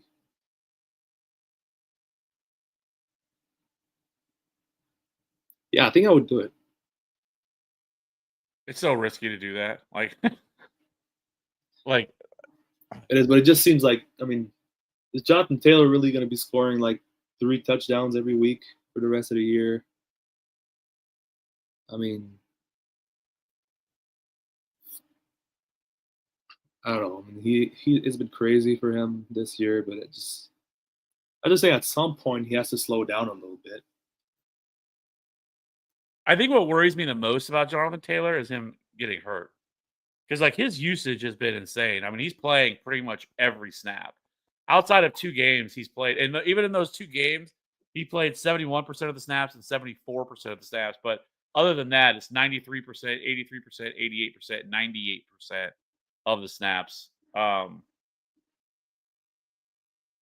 He has the most carries. He's number 1 in carries in the league, but he's also top 12 in targets, which is crazy because that's something that that's something we talked about with Jonathan Taylor this offseason was like, that's why we wanted Daniel Jones to be the quarterback and not Anthony Richardson because he was going to be involved in the passing game. And he has. I mean, he's already has 20 catches, which is top 7, 8 touchdowns already, a pretty healthy, almost 12% target share. He's running 83% of the routes, which is fucking insane.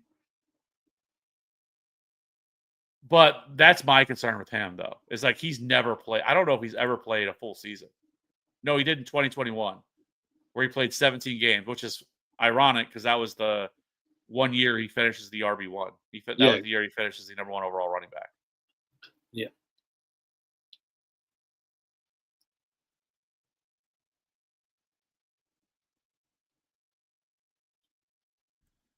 Yeah, I don't know. I think I probably do it, but there is definitely risk there with trading away how good Jonathan Taylor has been. But Nino, send Diggs for Marv plus Booty. Oh yeah, yeah, absolutely. Yeah, especially with the volatility. London top 5 rest of season. Looks like it, Could be. Yeah, but honestly, his splits with Darnell Mooney on and off the field is pretty. The games that Mooney has played, like it's not been great for Drake London, but the games without Darnell Mooney, he's been a baller. I mean, he saw 26 targets just the last 2 games. yeah, I know it's ridiculous. I wouldn't say he's top 5 rest of season. I think he's top 10 rest of season. Yeah, I think anywhere in that 5 to 10 range is fair. Yeah. Yeah. I just traded Juckins and Marvin Harris Jr. for Tyler Warren and Buka. I think, did we already answer that? Sounds familiar. But if we didn't, yes, you hit a grand slam. Home run. 7 leaves designs, 2 and 4. Trade away Jamar Chase, J.K. Dobbins for A.J. Brown, Kamara, and Brees. My other running backs and wide receivers are Juckins, Vidal, Harvey, Pearsall, B.J., Ladd, Pearsall again, and Downs. No, I'm not doing that. I feel like you can get more than that, right? Like I've said, Kamara at this point is like an RB3. I mean, you're trading for 3 guys who have done absolutely nothing this year, right? So So sad for my yeah, AJ Brown bags. Like yeah. the targets have been there. I mean, mostly for the most part. Production has not followed. He's averaging 9.7 fantasy points per game. Yeah. He basically has that one game where he scored 22.4, the one game he scored a touchdown in. I mean, he was better last week, 6 for 80 last week against the Giants, but yeah, but that was a game where Saquon Barkley just got, I believe, was 11 carries, right? And I just don't think that's going to keep happening. I mean, they're going to have to give him the ball a little bit more than they've been doing for the last couple of weeks. So I probably don't make this trade. I don't make this trade, but I will say, no. I think AJ Brown is an incredible buy low. Because there's no way he's this bad all year. Like he's not going to finish as a wide receiver 42 by the end of the year. Like he's going to start having some spike weeks, and I think that they're going to start figuring some things out. But because I mean, he's still seeing, outside of week 1 against Dallas, where he's had 1 target. Other than that, he's seen 8, 10, 9, 8, and 9 targets. Like, so I do think some better days are coming, and I think he's a good buy low. But I wouldn't trade Jamar Chase and J.K. Dobbins to get him. And to me, it's worrying with AJ Brown because I mean, Devonta Smith. I mean, he's been better than him this year so far. And I mean, they're basically seeing pretty much the same target share. I think Devonta Smith might have a little bit more targets than AJ Brown, and I just don't see it getting it much better for him rest of the way. So I don't know. It's just not a guy that I want to buy really.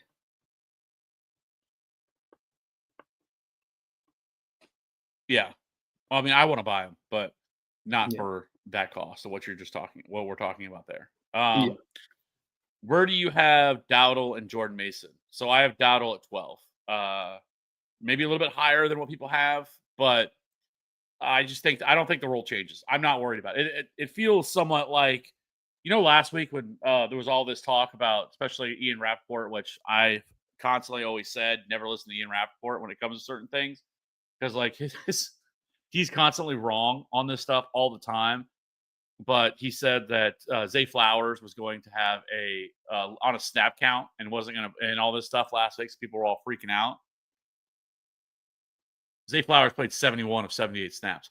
But when it comes to Dowdle, like there's been these reports that like it's going to be a 50-50 split or something like that. But we when he's been asked, when Dave Canales has been asked, like who's going to be like is Chuba going to be the lead back, and he's declined to answer. I think that's pretty telling in itself. If he was, because there's nothing that would harm anything if he said, "Oh no, yeah, Chuba's going to come back and he's going to be that guy." I don't see any scenario where you could go back. Like I feel like you would look incredibly stupid if Chuba Hubbard all of a sudden plays like 70% of the snaps this week, and Dowdle goes back to being like the complimentary running back here. I mean, he's been incredible.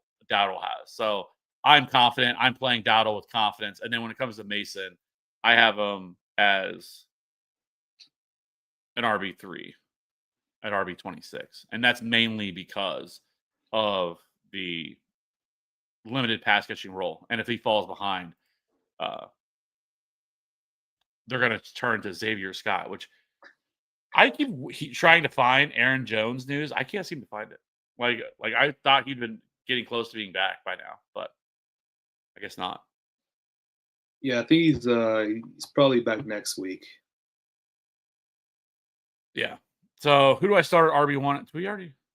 Oh, maybe not. Who do I start at RB1, 2, wide receiver 1 and 2 in a flex? Gentry Swift, JCM, Charb, Hubbard, Rico, Nico Collins, Devonta, Jordan Addison, or Wandell. So RB1 and 2 is going to be Gentry and JCM for me. I'll go Gentry and Swift. And then wide receiver 1 and 2 is going to be Nico and Devonta Smith. I agree. And then flex, I'm going to go Rico Dowdle.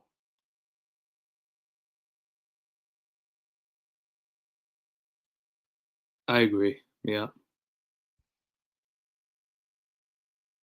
Jelly Bean, do I trade Dowdle for Breece Hall?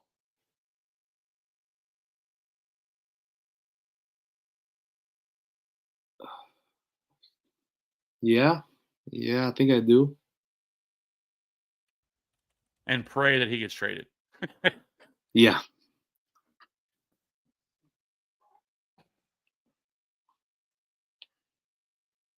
Because he's been, I mean, it's been like some good weeks.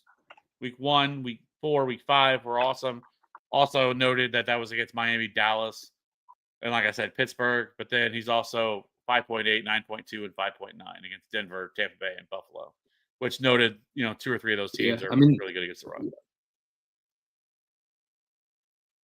Yeah, I mean, Jets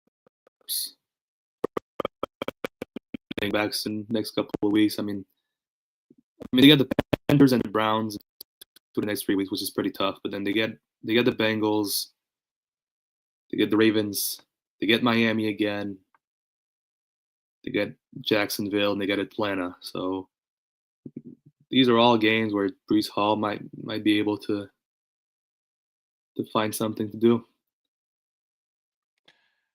Yeah, I probably do it just because, I mean, even still, like Breece Hall is still seeing like a really solid role for the most part. It's like 15 carries, 4 targets per game. Like, I mean, that's good enough usage. He's actually looked really good. It's just been this offense is so bad. So halfway PPR sit 1, Sutton, Debo, BTJ, Breece Hall.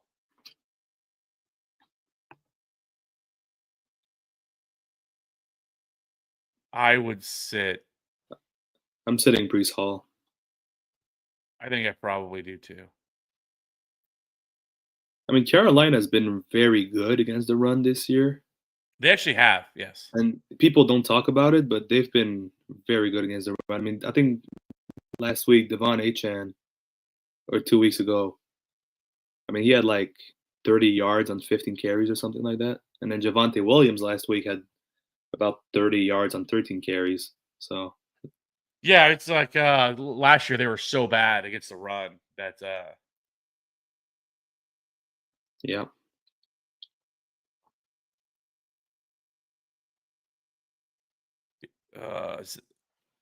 Could you jump to my question under Zach's? Did we skip that? Did I miss it? Oh yeah, we did. Sorry about that. That was the question about Jamar Chase. Yep. Son of a fire the producer. Also got offered Jamar, Marv, Mason for CMC, Diggs, currently running backs and wide receivers. Diggs, Jacoby, A.O. Manor, and CMC, Chase Brown, Harvey, Benson, Pacheco, Algier. I'm not trading away Christian McCaffrey. I can't do it. Yeah. And with the running back room that you have right now, you can't afford to trade him away. You just can't do it. I mean, you would be stuck starting Chase Brown and RJ Harvey, which is not very good. Yeah, and Mason, like, especially when Aaron Jones comes back, like. So I mean, I get it. You want to, you want to improve that wide receiver room, but I mean, Diggs, I think could be a fine low end wide receiver too, and then Jacoby Myers, who knows where he gets traded. But yeah, I just can't move Christian McCaffrey. Yeah, I think you're creating another issue for what you're getting back. Like you're getting, you know, an inconsistent wide receiver one in Jamar Chase, right? Versus Christian McCaffrey, who's been legitimately on his own. If you just took his pass catching work, he would still be a top 8 wide receiver. Like if you put him with the wide receivers, just his pass catching work, he's still a top 10 wide receiver on the year, just as a pass catcher. And so, like, I would need more than this. Like, this feels like someone's trying to buy low from you. Like I said, Marvin Harrison's like a low end wide receiver 2, high end wide receiver 3. Mason is just a RB3. Like, he doesn't really come to much of this equation. Like, I wouldn't do it if you took out Diggs and if it was Jamar, Marv for CMC. Like, I don't think it's enough. Like, I think you could get more for, and I get the want of wanting to get a better wide receiver. But if I'm trading Christian McCaffrey, I need more than what you're getting. Yeah, I agree. Do you have players hurt? Like, how did we end up with Diggs, Jacoby Myers, and Elike Manor as your wide receivers? Like, how, like, that doesn't even like, because I could look at this and just like kind of look at this team.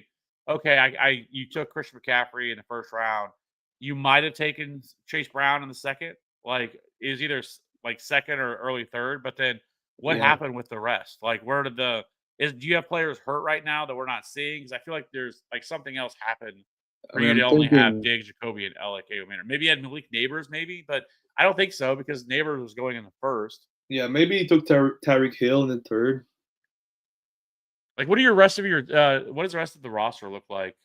Nino, just curious. I mean, I know maybe Tyreek Hill or James Conner were in there. I mean, it has been pretty rough for.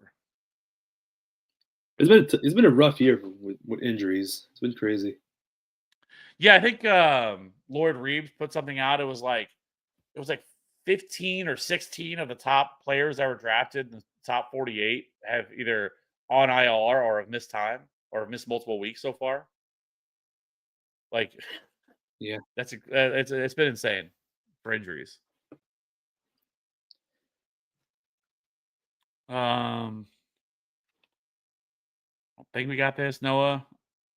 I think it's one we're about to answer. Do I drop Jefferson or do I do Jefferson and Mason for London and Mason?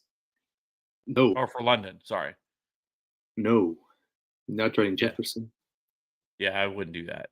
London's been awesome, but again, it feels like we're buying high on the 2 weeks he just had. Yeah, that's a bit chasey.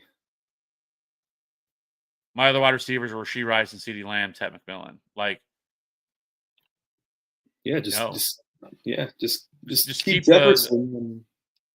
How did you get Jefferson and CeeDee Lamb? That's incredible. Yeah, I don't know, maybe it's a dynasty league or something. Well, we already got that. That was Yeah. No, I think I was on Twitch. Mantis 10 team halfway PPR Puka, Egbuka, Bucky, and Hampton out. 5-1 in first place. Injuries forcing me to start running backs like Dowdle, Gainwell, or Carter. Should I trade Ibuka for a mid-tier running back? No, just keep starting Dowdle. Yeah, and I mean it's tough with the injuries that you have, but I mean if you're 5-1, I think you can afford maybe losing the next 2 weeks, and then dropping to 5-3, and then getting all your players back. I mean like Buka's gonna be back, Puka's gonna be back, Bucky Irving's gonna be back. So I mean even if you lose the next 2 weeks with the injuries that you have, going down to 5-3, which is probably going to be still like top 3 in your league, I don't think you need to do anything. If you were like 1-5, then maybe that would be completely different. Oh yeah, that would be completely different if that was the case. But yeah, if you're 5-1, you're in a really good spot. You can withstand some stuff from happening. Yeah, you can lose the next 2 weeks and you'll be fine. And I feel like with like Buka, like you're gonna get a little bit less for him, just because he's hurt. Robert, full PPR, pick 2 running backs: Mason, Hall, Juckins. It's gonna be Hall and Juckins for me. Yeah, I agree. And then do I flex Sutton or Kittle if he's back? I would go Kittle. Yeah.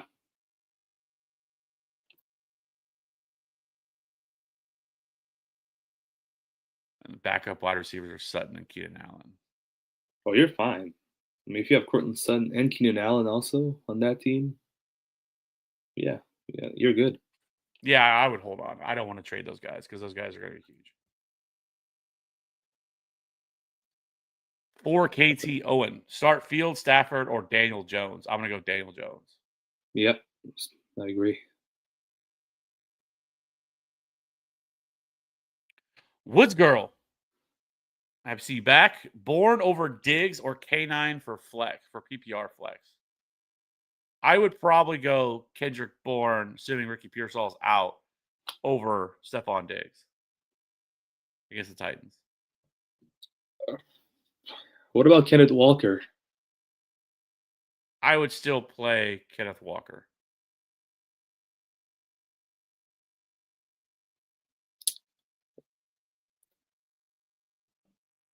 Yeah, I think I agree. I think I would roll with Bourne and K9, yeah. Sergio, Darnold, or Fields?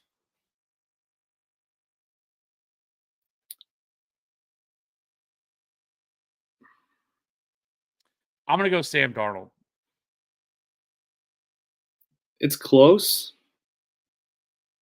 but just with the fact that Garrett Wilson is not going to play this week, I think I'm going to go Darnold. But I think this is a good bounce back spot for Justin Fields. Yeah, he's been pretty hit or miss. Like he's either been like he's going to go out and be a top 3 or 4 quarterback on the week, or he's going to come out and just you wish you never had him on your roster, pretty much. Yeah. But I think this is probably a spot where you see Justin Fields. I mean, I would not be shocked if Justin Fields goes out there and rushes for 100 yards. Yeah. Jake Bates or Chris Boswell, Walito? I'm not the kicker guy, but I think I'm going. I think I would roll with Chris Boswell. Yep. Yeah. I have Chris Boswell as a top 3 kicker this week. The thing with Jake Bates is it's super frustrating. Is it's not that he's like a bad kicker or anything. It's that the propensity of Dan Campbell going for it on 4th downs really hurts Jake Bates' upside. It limits what his ceiling is. Like he has to get there through like points and PATs a lot of times because they just will not settle for field goals. Where Chris Boswell is, they will definitely settle for field goals here with him. And like even last week, he was a top 5 kicker last week, but he actually should have been even better than what it was because he missed one, and that was only because of the poor field conditions there in Pittsburgh. So, but yes, I would go with Chris Boswell. I have him as a top 5 kicker this week. And then I trade away Bucky and BTJ for JSN and Chubb.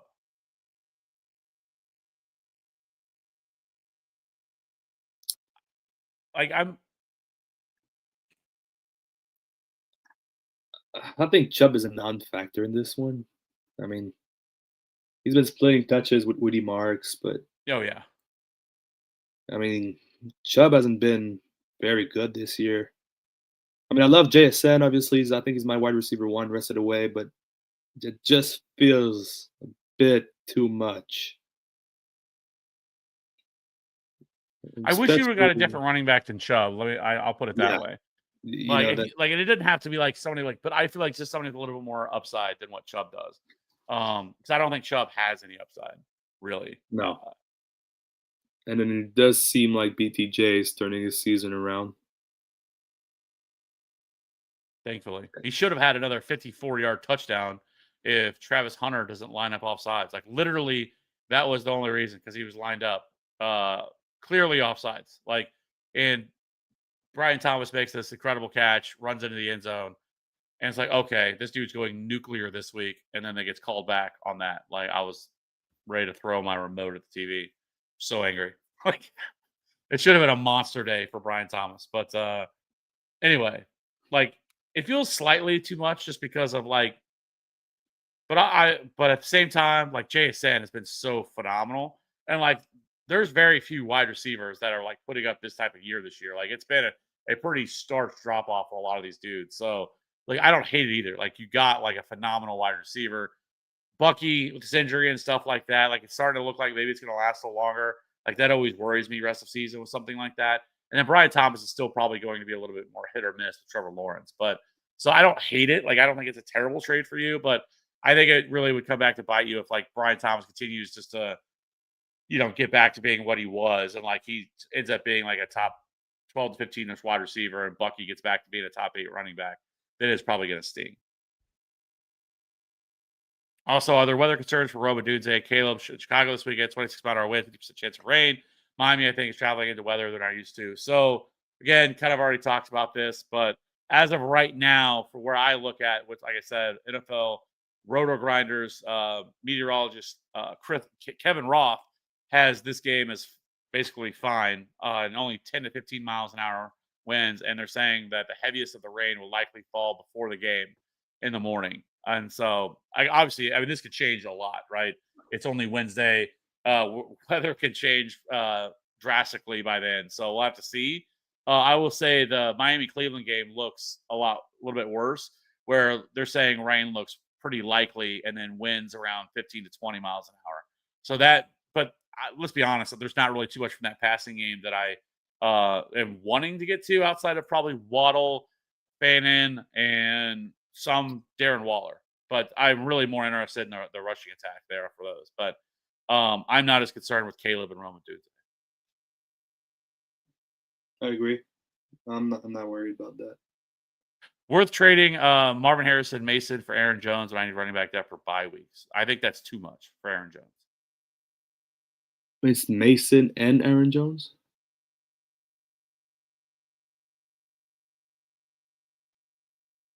Okay, yeah. Actually, yeah, you're right. Yeah, I think I would do it. If it's both of them, I would do it. Yeah, I probably agree. I don't hate it.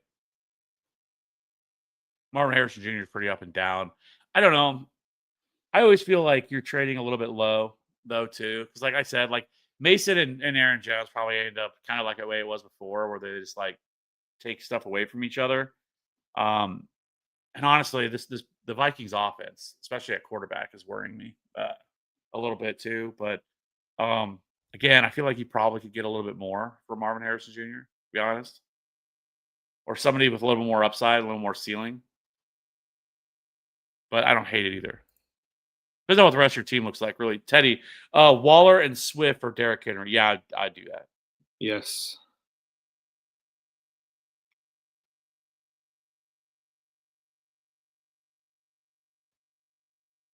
Hey, yo, what's up, Super Dave? Jesus, did we really jump over a second one? No way. No, we answered it afterwards. Okay.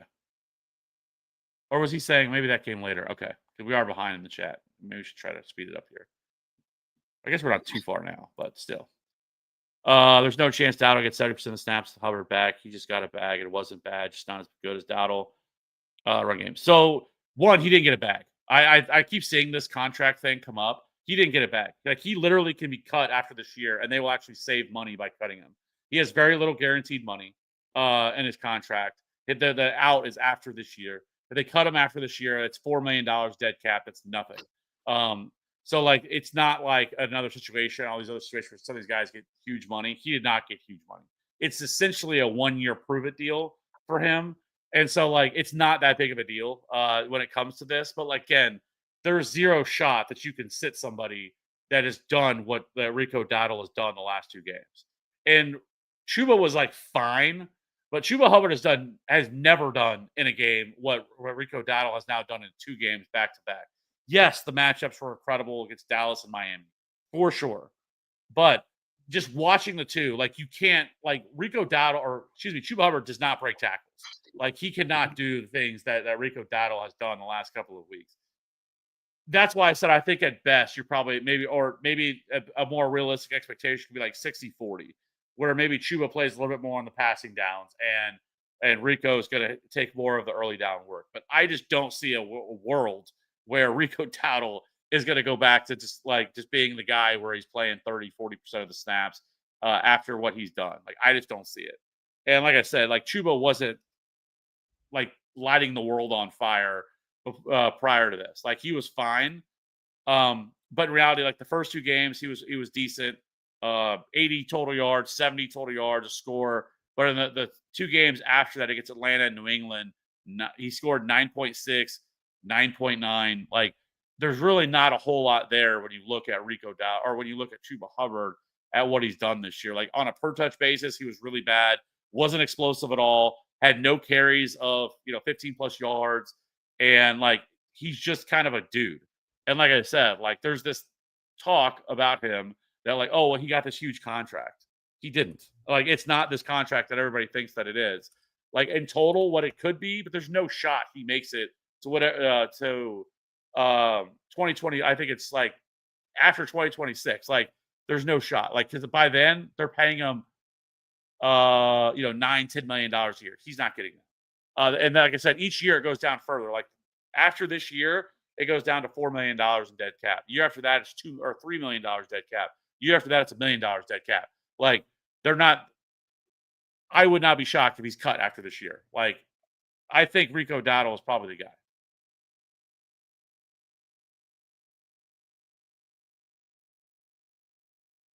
Yes, we are slow. I apologize because we talk through a lot of stuff. And we talk way more in depth sometimes than we should.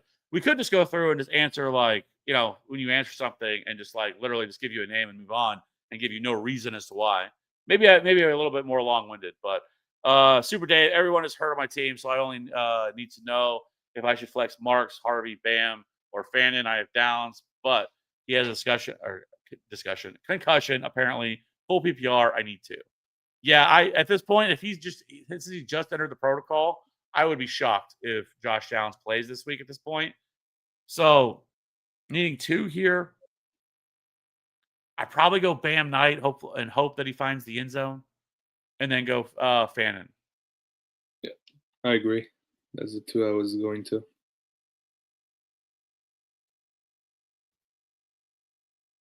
Yeah, Nino. I'm sure once your question comes around, Sergio, you'll want an in-depth answer as well. Yeah, I do tend to speak a lot,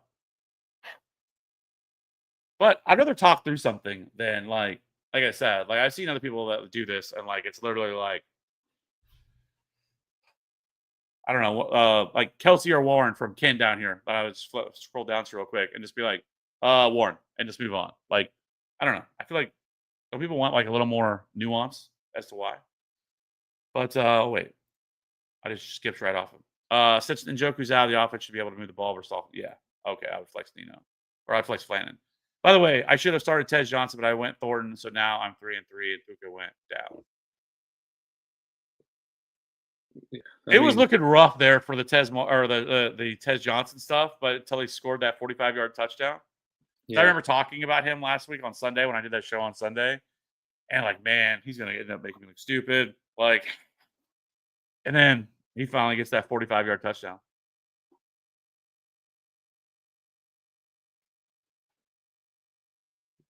Yeah, would you guys trade Marvin Harrison for Mason and Aaron Jones? I need running back depth. We answered that one already. Oh yeah, you're right.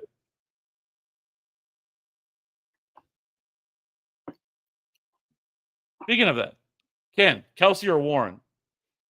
Warren. Yeah, I think with Rashee Rice back, it's probably Warren. Yeah, I just think he's going to lose production there. With Rashee Rice going back, Xavier Worthy, like he's going to be the guy that gets hurt. Kind of already gave the long rant on that. We won't do that again for a second time. But did you pull up the week 7 wide? Yes. There's the wide receiver ones.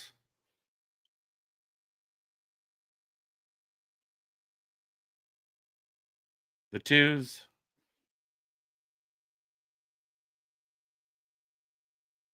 And it was really hard for me to have Rashee Rice at wide receiver 13 here. I really wanted to put him at wide receiver 1, but it's just a small uncertainty with him. And like, is he going to play the full complement of snaps, everything else with his first game back?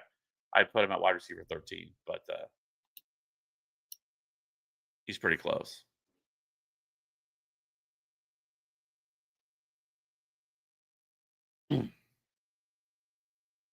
So,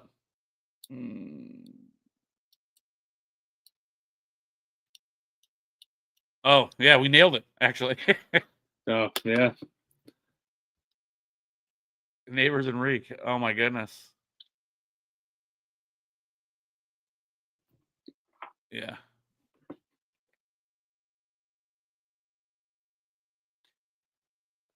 Yeah, but like, I can't do it. I don't want to do it again. Like the Cliff Notes version with this when it comes to Travis Kelce, right? Is last year with Rashee Rice on the field, like he saw a very reduced role in the offense. Like Kelsey's been fine this year and he's been better the last 2 games for sure. But like you're probably going to drop down a little bit in terms of overall usage and targets. Like he runs a lot of the same routes that Rashee Rice does, and Rashee Rice is going to dominate the short intermediate stuff. And so like he's going to lose usage here as far as Travis Kelce is concerned. It is now a very crowded room with Rashee Rice added into the mix, Marquise or Hollywood Brown, Xavier Worthy, all these other dudes here. And so like somebody's going to take a cut, and it's going to be Travis Kelce. He's going to lose some of the work. Like Rashee Rice is going to get his 8 to 9 targets a game, and it's got to come from somewhere. And Kelce is going to be one of the reasons, or one of the people that ends up losing some targets. And so, and to be honest, I think that they probably would have no problem doing that because you're trying to keep him healthy for the playoffs and things like that.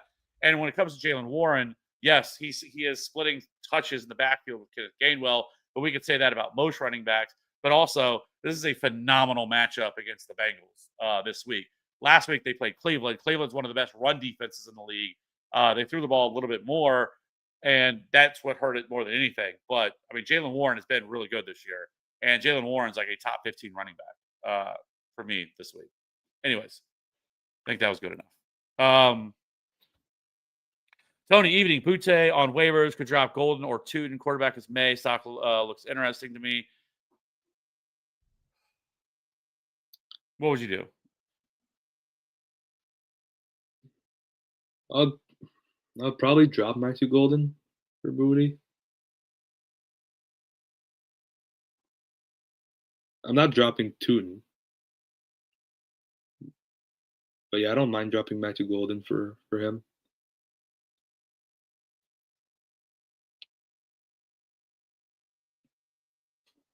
I probably don't. I mean, we've been here before with Kayshon Boutte, right? Like I think there's some talent there, but they just spread the ball around so much. But it's the same thing in Green Bay. Yeah, it's true. It's fair. It's fair. I just think you're gonna get a bit more consistency out of Boutte than you will out of Golden. Would you trade CD for Jaden Daniels but have Pickens? No. No. No, especially if you have Pickens. I don't want to have both. Sure, I guess Warren is splitting with Gainwell and Caleb now, but we're just remembering Kelsey lost a lot with Rice last year before. Yes.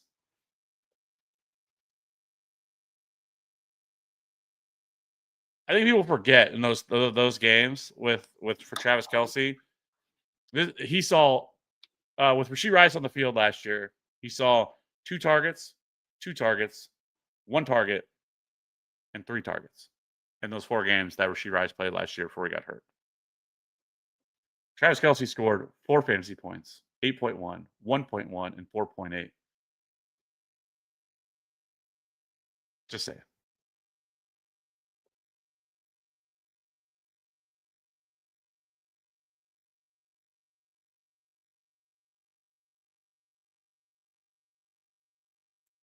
Eight away, evening, fellas. Need one flex. Pittman, McConkey, Kamani Vidal, Waller, or Debo.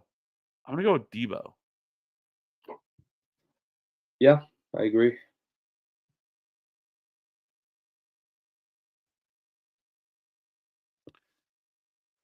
So even I see where he says so. Justin Herbert.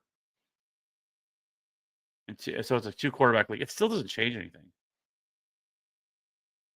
Like I don't want to trade CeeDee Lamb for I get it, a 2 quarterback league. Like quarterbacks carry so much more value, but like I just can't do it. Yeah. I think you get more. Flex 2 PPR, half point. ETN, Scottaboo, JCM, Ertz. It's gonna be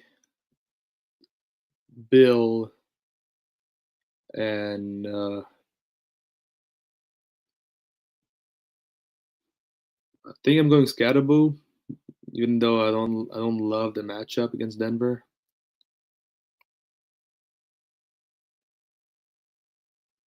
But yeah, It is a tight end. It looks like it's tight end premium, so that makes Ertz a little bit more interesting. But I probably agree with you though. I still go Scattaboo and JCM Bill.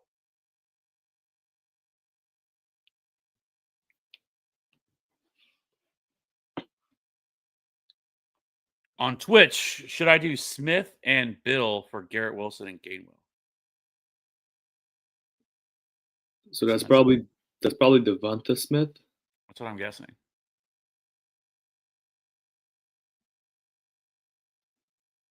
No, I don't think. I don't think I would. No.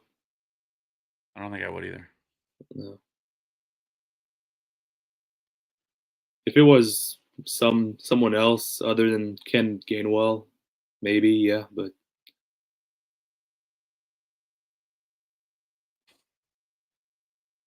because I do think Garrett Wilson is a top 10 wide receiver rest of season, but I think Bill could end up being a top 10 running back rest of season also.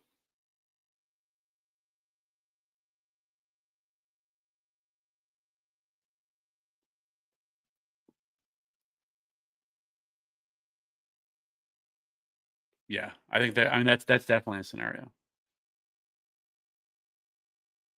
Free horse. Should I trade Tyler Warren and Worthy for BTJ? Feel like I might be overpaying, but I also think he might bounce back. I think it depends on like what are you going to be left with at tight. I mean, so I do think there's like it's kind of like I think with I guess not so much this year, but like the it's a little bit more of a fantasy baseball reference, but like generally speaking, like I think like if you can have for example like a an elite catcher in a fantasy baseball league, it's such a cheat code because they're so few and far between. Like so like same thing with tight ends this year, like Tyler Warren, Trey McBride. Like if you have one of those like elite level tight ends, like it kind of separates you from the field a little bit when it comes to Tyler Warren. So there's that. And then obviously, but like to me, I don't really like Worthy now, like is a little bit less obviously valuable. Like we've talked through that a lot. But there is inherent risk with trying to go after Brian Thomas Jr. for sure. Yeah, but I think this year with how the tight end position has looked and all these waiver wires tight ends that we've seen every week, it just seems that you can stream tight end every week and you'll be all right.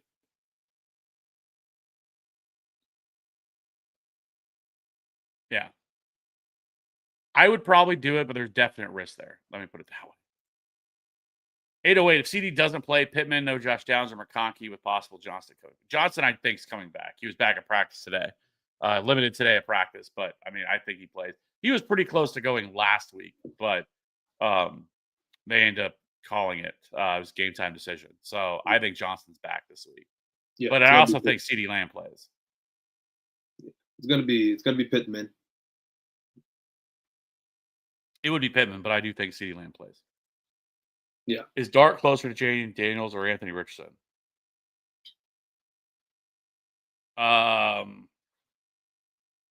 He's definitely not Anthony Richardson. Like Anthony Richardson's No.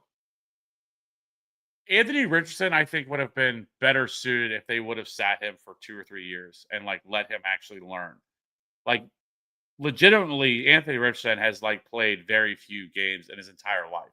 Like in terms Yeah. of like college, he barely played.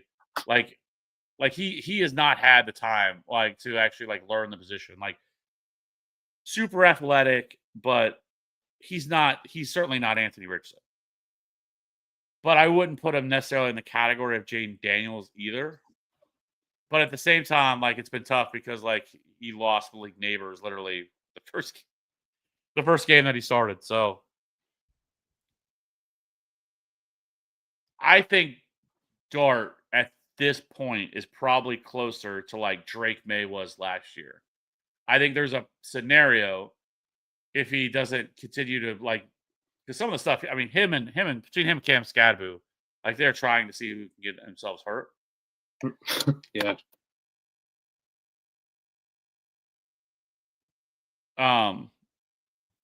But I think Dart is like could possibly be like a Drake May type path. But that's also assuming that like, that the Giants are going to continue to surround Jackson Dart with some talent. I think. 808, safe to drop Juwan Johnson now. Yes. It was a fun Yeah. couple Oh, week yeah. experiment. Yeah. I mean, ever since Taysom Hill and Foster Moreau's been back, it's been bad for Juwan Johnson. Yeah, but I mean, I will say Dart. I mean, he looked really good against the Eagles. Like he was actually throwing the ball downfield. Like for the most part, it was a lot of underneath stuff previously. But last week, he was definitely looking to push the ball downfield. It was kind of funny with Dable, like looking like he was freaking out. Like once he was in the blue tent, like trying to get him back out there because they did not want any part, which was hilarious. The one throw that Russell Wilson make was just a complete duck. Like just looked terrible. Like I thought that was funny too, but yeah. Super. We compare catchers to tight ends fantasy baseball often to that point where a lot more viable catchers fantasy this past season. Yes, there were a lot of fantasy catchers this year in fantasy baseball, which nobody wants to hear about fantasy baseball. But I enjoy play. Have you ever played fantasy baseball? Do you play fantasy baseball? Yeah. I mean, Polito? I started last year actually. Started last year, and it's been pretty fun. Yeah. It's a nice bridge to fantasy football. I always have like the playoffs like make sure that it's over by the time like right before like the basically the week of the season starting is when I have like the fantasy championship for fantasy baseball. So Yeah. I've had like I our did. home league. We've been doing it for like 12 years now. Yeah. So Yeah, and I did pretty good. I did pretty good for myself this year. I mean, I had Cal Riley as my catcher. So he's phenomenal this year. yeah, I mean he's incredible. Yeah. So it's actually funny. That's not funny, but it's awesome. Ryan actually the other day, I don't know what day it was. Sunday, I think. Was there I think there was 2 games going on Sunday. I think it was Sunday. Yeah, Um, yeah, because we lost. So yeah. but he won 20K on DFS, so good for him. Oh wow, Yeah, nice. and fantasy base or in base MLB DFS. I played a lot of MLB DFS this year. It's fun. Like I said, it's something to hold me over. I don't play at the same like level I do NFL, but I'd like to throw lineups in there, every week or every day. It's enjoyable. Anyways, 808, any word on if Purdy is playing and worth stashing over Goff or Dak? No. I'd rather have Goff and Dak. Yeah, yeah, I agree. Giants are hunting for a wide receiver via trade. Yes, they are looking for a wide receiver. Yep. You doing trade questions? Yes. Too hype. Any thoughts on Josh Downs, Ricky Pearsall, or Jacoby Myers suiting up for week 7? Need to start 2 wide receivers. Would need to make rosters if all sit. I don't think Downs plays. I think at this point it is very much 50-50 if Pearsall plays. That might even be generous at this point. Jacoby Myers, I think, has a much better shot at play.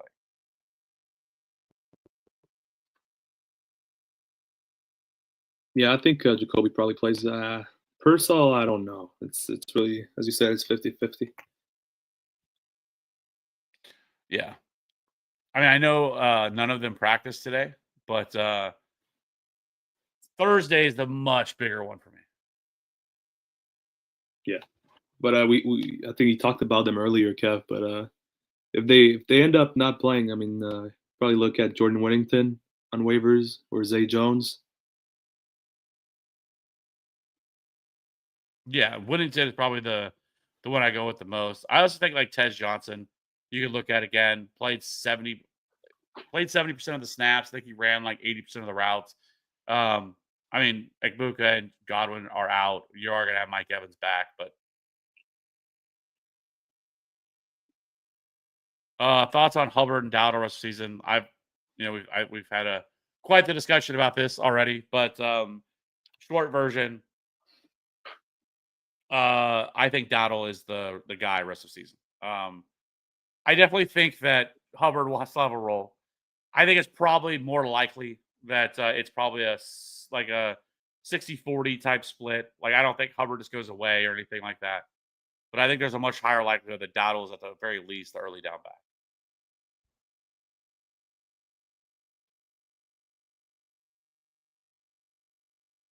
back. Dang has been slacking the last few weeks. Yeah. 20K, nice. I have, yeah. I would say so. But I have a stacked 10-team keeper league baseball, just three-peated, won 5 of the last 6 championships. Now I finished second. It was really close. Came down to pitching. Pitching got me. My pitchers have been solid all year. Like I said, it's a keeper league. We keep a lot of players, but I had like Crochet and Scrooble. And what really got me was I fucked myself was because I knew this dude was going to like stream pitchers like crazy. And all year, streaming pitchers has been terrible. And what I ended up doing was, okay, I'm going to just like really limit. I'm just going to pitch my studs. And then I'm going to just pitch a bunch of relievers. Well, I got to the point where like I had them on like most of the categories, like WHIP, ERA, um, K through 9. I can't remember the other one that we have, but and then so I had like I was starting to sit on my guys because it was like Friday, and by that point I was like I have these positions on lock. There's no reason for me to pitch anybody anymore. There was no way he was going to catch me, and I was winning in most of the hitting categories. Well, we had a baseball tournament that night, and I completely forgot to check my shit and change it like I thought I did. Well, I didn't, and like 2 or 3 of my pitchers got rocked. And so, because all my stuff was so low, I ended up losing. I was so pissed. I ended up getting second, but I pretty much won first or second almost every single year. But anyways, nobody cares about my fantasy baseball teams. Robert, would you trade Rice plus Mason for James Cook in a full PPR? No, I would not. I don't think I would either. It's crazy because James Cook has been pretty solid this year, and that was so frustrating the way they utilized James Cook in this last week. I don't know what Joe Brady's doing. Um, because they didn't even I think like the last drive, he didn't play a single snap. His snap share was down even though he had like 70 total yards. Like I don't know. It was a very weird way they utilized him.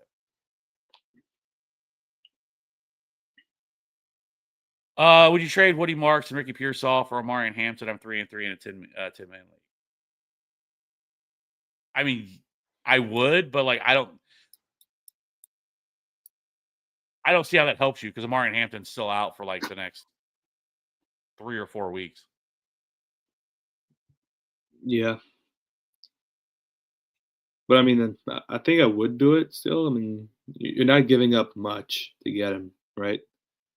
But Yeah. if you're 3-3 right now, I mean, by the time Hampton gets back, probably might be too late for you to make a playoff run.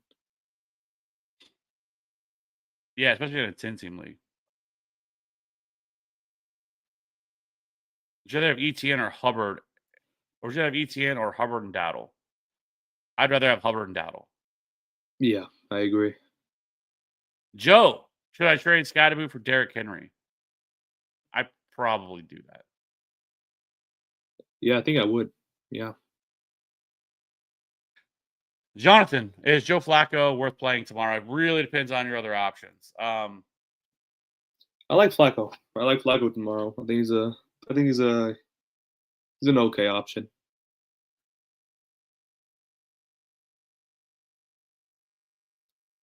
Yeah, it would just really depend on the other options. I feel like, I mean, in a normal 12-team league, there has to be some better options than Flacco. But Robert, would you trade? What if the trade was Sutton and Mason for James Cook? Yes, Yeah, I would. Yeah, then I would do it. without even thinking twice. I would have. If somebody offered me that, like it, I would break my finger trying to hit Oh accept yeah. so quickly as fast as I could. Yes, I would definitely do that. So, well, that's the last question for now, or for right as of now. So, That's it. yeah, we got through it all. I know it took a little longer tonight, almost 3 hours tonight, live answering all these questions. Sorry for Sergio, I think it was in the chat that the answered some questions a little bit with too much in depth.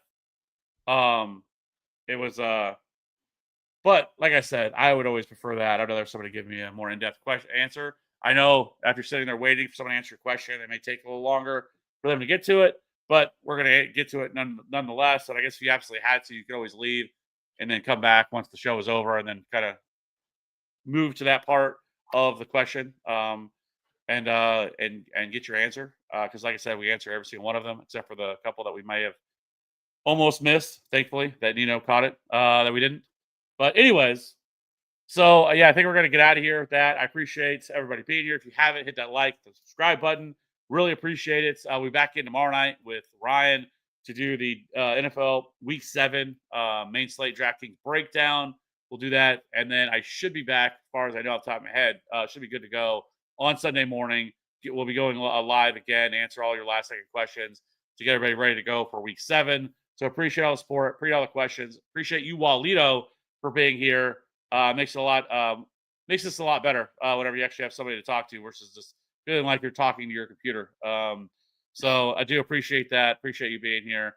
It was fun. It was fun. Yeah. So I'll have to do it again. Just let me know. Like I said, you're always welcome anytime. Just let me know whenever you're free, and we can make it happen on Wednesday nights. Like I said, go live every single Wednesday night, and also look tomorrow. Our everything basically report, our must play quarterbacks, running backs, wide receivers, and tight ends will be out tomorrow morning. Check that out. Appreciate it. Everybody have a good rest of the night or morning, I guess, at this point. But we'll see you on the next one. Bye.